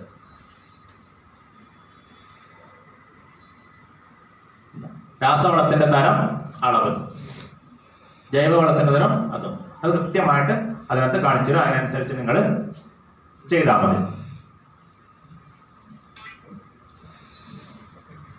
അത് മനസ്സിലായല്ലോ അല്ലേ? ഇതിനകത്ത് സംശയമുണ്ടോ? ഇനി ഇത്രയും എന്തെങ്കിലും സംശയമുണ്ടോ? ഇല്ല. ഇനിയിപ്പോ നിങ്ങൾ കണ്ട് നിങ്ങൾക്ക് അതിനകത്ത് എന്തെങ്കിലും ചെറിയ സംശയം, നിങ്ങൾ ഓൾറെഡി ഒരു പക്ഷെ മണ്ണ് പരിശോധിച്ചിട്ടായിരിക്കും അവിടെ നിൽക്കുന്നത്. ആ പരിശോധന ഫലം ഇത് നിങ്ങൾ തട്ടിച്ചു നോക്കും ചില സമയം അല്ലേ. അങ്ങനെയൊക്കെ നമുക്കൊരു ഇതുണ്ടാവുമല്ലോ അല്ലേ. ഓൾറെഡി ഞാൻ അവിടെ പരിശോധിച്ചിട്ടുണ്ടാവും, എന്നിട്ട് ഇത് കറക്റ്റ് ആണോ എന്നുള്ളത് നോക്കും. അങ്ങനെ നോക്കുമ്പോൾ നിങ്ങൾക്ക് എന്തെങ്കിലും പ്രശ്നങ്ങൾ തോന്നുന്നുണ്ട്, ഇത് തെറ്റാണ്, ഇവിടെ എനിക്ക് അങ്ങനെയല്ല വേണ്ടത്, ഇങ്ങനെ എന്ത് തോന്നുന്നുണ്ടെങ്കിൽ നിങ്ങൾക്ക് ആ ആപ്പിനകത്ത് തന്നെ അഭിപ്രായം രേഖപ്പെടുത്താം. ഇതിങ്ങനെ അല്ലല്ലോ, ഇങ്ങനെയാണ് വേണ്ടത്, ഇതാണ് ഇത്ര പ്രശ്നമുണ്ടെന്ന് അതിനകത്ത് അപ്പാണ് നിങ്ങൾക്ക് അതിനകത്ത് ഇത് രേഖപ്പെടുത്തിയിട്ട് നിങ്ങൾക്ക് സെൻഡ് ചെയ്യാം. അപ്പൊ ഞങ്ങളത് കാണും, ഞങ്ങളുടെ ഡിപ്പാർട്ട്മെന്റ് ഇതുമായിട്ട് ബന്ധപ്പെട്ട ആൾക്കാർ അത് കാണും, വേണ്ട നിർദ്ദേശങ്ങൾ നിങ്ങൾക്ക് തരും, പ്രശ്നങ്ങൾ ഉണ്ടെങ്കിൽ നിങ്ങളുടെ അടുത്ത് വന്നിട്ട് അത് ചെയ്യുകയും ചെയ്യും. അപ്പൊ അങ്ങനെയുള്ള ഒരു സംവിധാനം കൂടെ ഇതിനകത്തുണ്ട്. നിങ്ങൾക്ക് നിങ്ങളുടെ അഭിപ്രായം ചെയ്യാം. പൊതുവെ നമ്മൾ നോക്കുമ്പോൾ പരിശോധനാ ഫലത്തിൽ ഒരു 85 മുതൽ 90% വരെ ആക്യുറസി ആപ്പിന് ഇപ്പൊ ഉണ്ട്. പ്രശ്നങ്ങളില്ല. ഒരു സാധാരണ കർഷകൻ എന്ന നിലയിൽ വലിയ ബുദ്ധിമുട്ടില്ലാത്ത പഠനങ്ങൾ ചെയ്യാൻ ഇത് മതി. പിന്നെ ഇതിലും കൂടുതൽ എന്തെങ്കിലും പ്രശ്നം ഉണ്ടെങ്കിൽ നിങ്ങൾക്ക് ഉള്ള അടുത്ത ഓപ്ഷനാണ് മണ്ണ് പരിശോധിക്കാൻ വേണ്ടി സാമ്പിൾ എടുക്കുക, മണ്ണ് പരിശോധിച്ച് കൊണ്ടുപോകുക. ഇത് നമ്മൾ ഓരോ 3 വർഷം കൂടുമ്പോൾ നമ്മൾ അപ്ഡേറ്റ് ചെയ്യുന്നുണ്ട്. ആരും ചോദിച്ചില്ല നേരത്തെ അല്ലെ? ഓരോ 3 വർഷം കൂടെ പുതിയ സാമ്പിളുകൾ എടുത്തിട്ട് നമ്മൾ വീണ്ടും ഈ നമ്മൾ നേരത്തെ കമ്പ്യൂട്ടറിലുള്ള മാപ്പുകൾ അപ്ഡേറ്റ് ചെയ്തുകൊണ്ടേയിരിക്കണം. ഒരു പക്ഷേ നിങ്ങളുടെ പഞ്ചായത്തുകളിൽ ഇപ്പം വന്ന് നിങ്ങൾ കാണുന്നുണ്ടാവാം, ഞങ്ങളുടെ വണ്ടികൾ വന്ന് സാമ്പിൾ എടുത്ത് കൊണ്ടുപോകണത്. അപ്ഡേഷൻ നടക്കുന്നുണ്ട്, ഓരോ 3 വർഷം കൂടുമ്പോൾ അപ്ഡേഷൻ നടക്കുന്നുണ്ട്. ഇടുക്കിയിലെ കർഷകർക്കൊക്കെ ഇത് നന്നായിട്ട് ഉപയോഗിക്കുന്നുണ്ട് ഈ ആപ്പ്. ഇടുക്കി, വട്ടവട, കാന്തല്ലൂർ ഏരിയയിലുള്ള കൃഷിക്കാരൊക്കെ നന്നായിട്ട് ഇത് ഉപയോഗിക്കുന്നതാണ്. വേറെ എന്തെങ്കിലും സംശയം ഉണ്ടോ ഇതിനകത്ത്? മൈക്രോ ന്യൂട്രിയൻസിനെ കിട്ടും കേട്ടോ, മൈക്രോ ന്യൂട്രിയൻസിനെ കിട്ടും.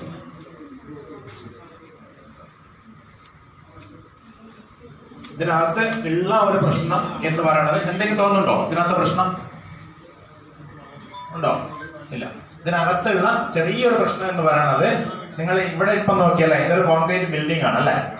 ഇവിടെ ഇപ്പൊ നോക്കിയാലും നിങ്ങൾക്ക് ഒരു ഫലം കിട്ടും. അത് കിട്ടാൻ പാടുണ്ടോ? ഇല്ല അല്ലെ? ഇവിടെ മണ്ണില്ലല്ലോ അല്ലെ? കിട്ടാൻ പാടില്ല. അപ്പൊ അങ്ങനെയുള്ള അതിന്റെ ടെക്നിക്കൽ ഇഷ്യൂ ആണ്. നമ്മളൊക്കെ എന്താണ് നമുക്ക് പറയാം, നമ്മൾ ഇവിടെ നോക്കേണ്ട കാര്യമില്ല ശരിക്കും അല്ലെ? നമ്മുടെ കൃഷിയിടത്തിലേക്കല്ല നോക്കേണ്ടത്, പക്ഷെ ഇവിടെ നോക്കിയാലും കിട്ടും. അപ്പൊ അങ്ങനെയുള്ള ഏരിയ, ബിൽഡിങ്, റോഡ്, പുഴ, കുളം, അങ്ങനെയുള്ള ഏരിയ ഈ മാപ്പിൽ നിന്ന് നമ്മൾ ഒഴിവാക്കാൻ വേണ്ടി ശ്രമിക്കുന്നു. അത് ടെക്നിക്കലി ഇത് ഇത്ര എളുപ്പത്തിൽ കിട്ടുവാണെങ്കിലും ഇതിന്റെ ബാക്ക്ഗ്രൗണ്ടിൽ നടക്കണ പ്രവൃത്തി ഒരുപാട് ഭയങ്കര tedious ആണ്, വലിയ പ്രശ്നമാണ്. നമ്മുടെ മാത്തമാറ്റിക്സിലും GIS എന്നുള്ള ഒരു വലിയൊരു ഇതിന്റെ പ്രവർത്തനം കൊണ്ടാണ് ഇത് നടക്കുന്നത്. അപ്പൊ അതിൽ നിന്ന് ഇത് ഒഴിവാക്കാൻ ചെറിയൊരു ബുദ്ധിമുട്ടുണ്ട്. അപ്പൊ അതിന് നമ്മൾ പ്രവർത്തിച്ചുകൊണ്ടേയിരിക്കണം. വീണ്ടും ഇത് അപ്ഡേറ്റ് കുറച്ചും കൂടെ കഴിഞ്ഞ 1-2 വർഷം കഴിഞ്ഞാൽ ഇവിടെ ഒന്ന് നോക്കിയാൽ അത് കിട്ടൂല. നിങ്ങൾക്ക് ആവശ്യമുള്ള സ്ഥലത്ത് മാത്രമേ നിങ്ങൾക്ക് കിട്ടുള്ളൂ. അങ്ങനെ വരും. അപ്പൊ അതാണ് ഇപ്പോഴത്തെ ചെറിയൊരു ന്യൂനത. അപ്പൊ അതൊരു ന്യൂനതയായിട്ട് നിങ്ങൾ കാണണ്ട. അപ്പൊ ഇതിന്റെ ഒരു പ്രശ്നമാണ്. ഇവിടെ നമ്മൾ നോക്കേണ്ട കാര്യമില്ല അല്ലെ? നമുക്ക് കൃഷിക്ക് വേണ്ടി ഇവിടെ നമ്മൾ നോക്കേണ്ട കാര്യമുണ്ടോ? ഇല്ല. അത് ഒഴിവാക്കി.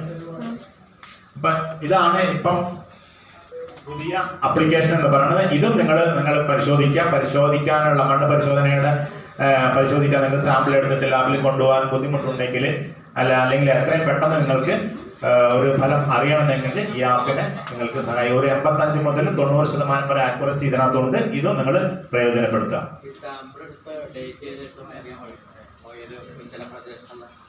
ഈ ഇവിടത്തെ ഈ ആപ്പിന് വേണ്ടിയിട്ടാ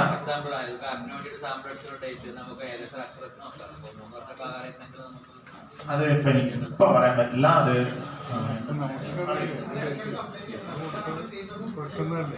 ഈ വർഷത്തെ കേസുണ്ടല്ലോ.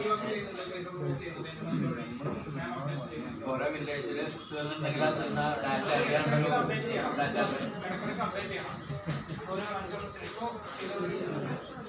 ഇപ്പൊ കറന്റ് ഷോ ചെയ്യുന്ന ആ ഡാറ്റ, ന്യൂട്രിയൻ ഡാറ്റ ഏത് വർഷമാണ് സാമ്പിൾ വെച്ചിട്ടാണെന്ന് അറിയാൻ പറഞ്ഞത്. അതുകൂടി കൊടുക്കുന്നത് നന്നാവില്ലേ? അല്ലെങ്കിൽ നമ്മൾ 3 വർഷത്തെ 4 വർഷത്തെ മുമ്പുള്ള ഡാറ്റ ആണെങ്കിൽ നമ്മളത് നോക്കിയിട്ട് കാര്യമല്ലോ. പിന്നെ രീതിയിലോ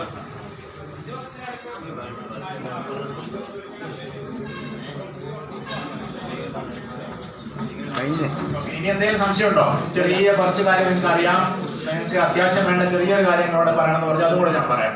പഞ്ചായത്തുകളിലേക്ക് ഓരോ പഞ്ചായത്ത് കേന്ദ്രീകരിച്ചൊരു പരിപാടി നടത്താൻ നമ്മൾ പറഞ്ഞു മണ്ണില് ഒരുപാട് മൂലകങ്ങൾ ആവശ്യമാണ് ചെടിക്ക്. അത് മണ്ണിൽ നിന്നാണ് കിട്ടുന്നത്. അപ്പം മണ്ണിൽ ഇതുണ്ടോ ഇല്ലയോ എന്ന് അറിയാൻ വേണ്ടിയിട്ടുള്ള പ്രധാനപ്പെട്ട മാർഗമാണ് മണ്ണ് പരിശോധന. മണ്ണ് പരിശോധിക്കാതെ ഏതെങ്കിലും രീതിയിൽ മണ്ണിൽ എന്താണ് കുറവ് എന്നുള്ളത് നമുക്ക് മനസ്സിലാവും. ആവോ? ഉണ്ടോ? അങ്ങനെ അറിയോ?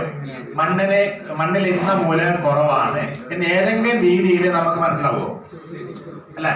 ചെടി നമ്മളോട് പറഞ്ഞു തരും, നിങ്ങളുടെ വിളവ് നിങ്ങളോട് പറഞ്ഞു തരും. ശരിക്കും നമ്മുടെ ചെടിയെ നന്നായിട്ട് പോയി നോക്കി കണ്ട് സൂക്ഷ്മം പരിശോധിച്ചു കഴിഞ്ഞാൽ ചെടി തന്നെ നമുക്ക് പറഞ്ഞു തരും. ചില കാര്യങ്ങൾ മണ്ണില് എനിക്ക് കിട്ടുന്നില്ല ഇല്ല എന്നുള്ള ചെടി തന്നെ നമുക്ക് പറഞ്ഞു തരും അല്ലെ.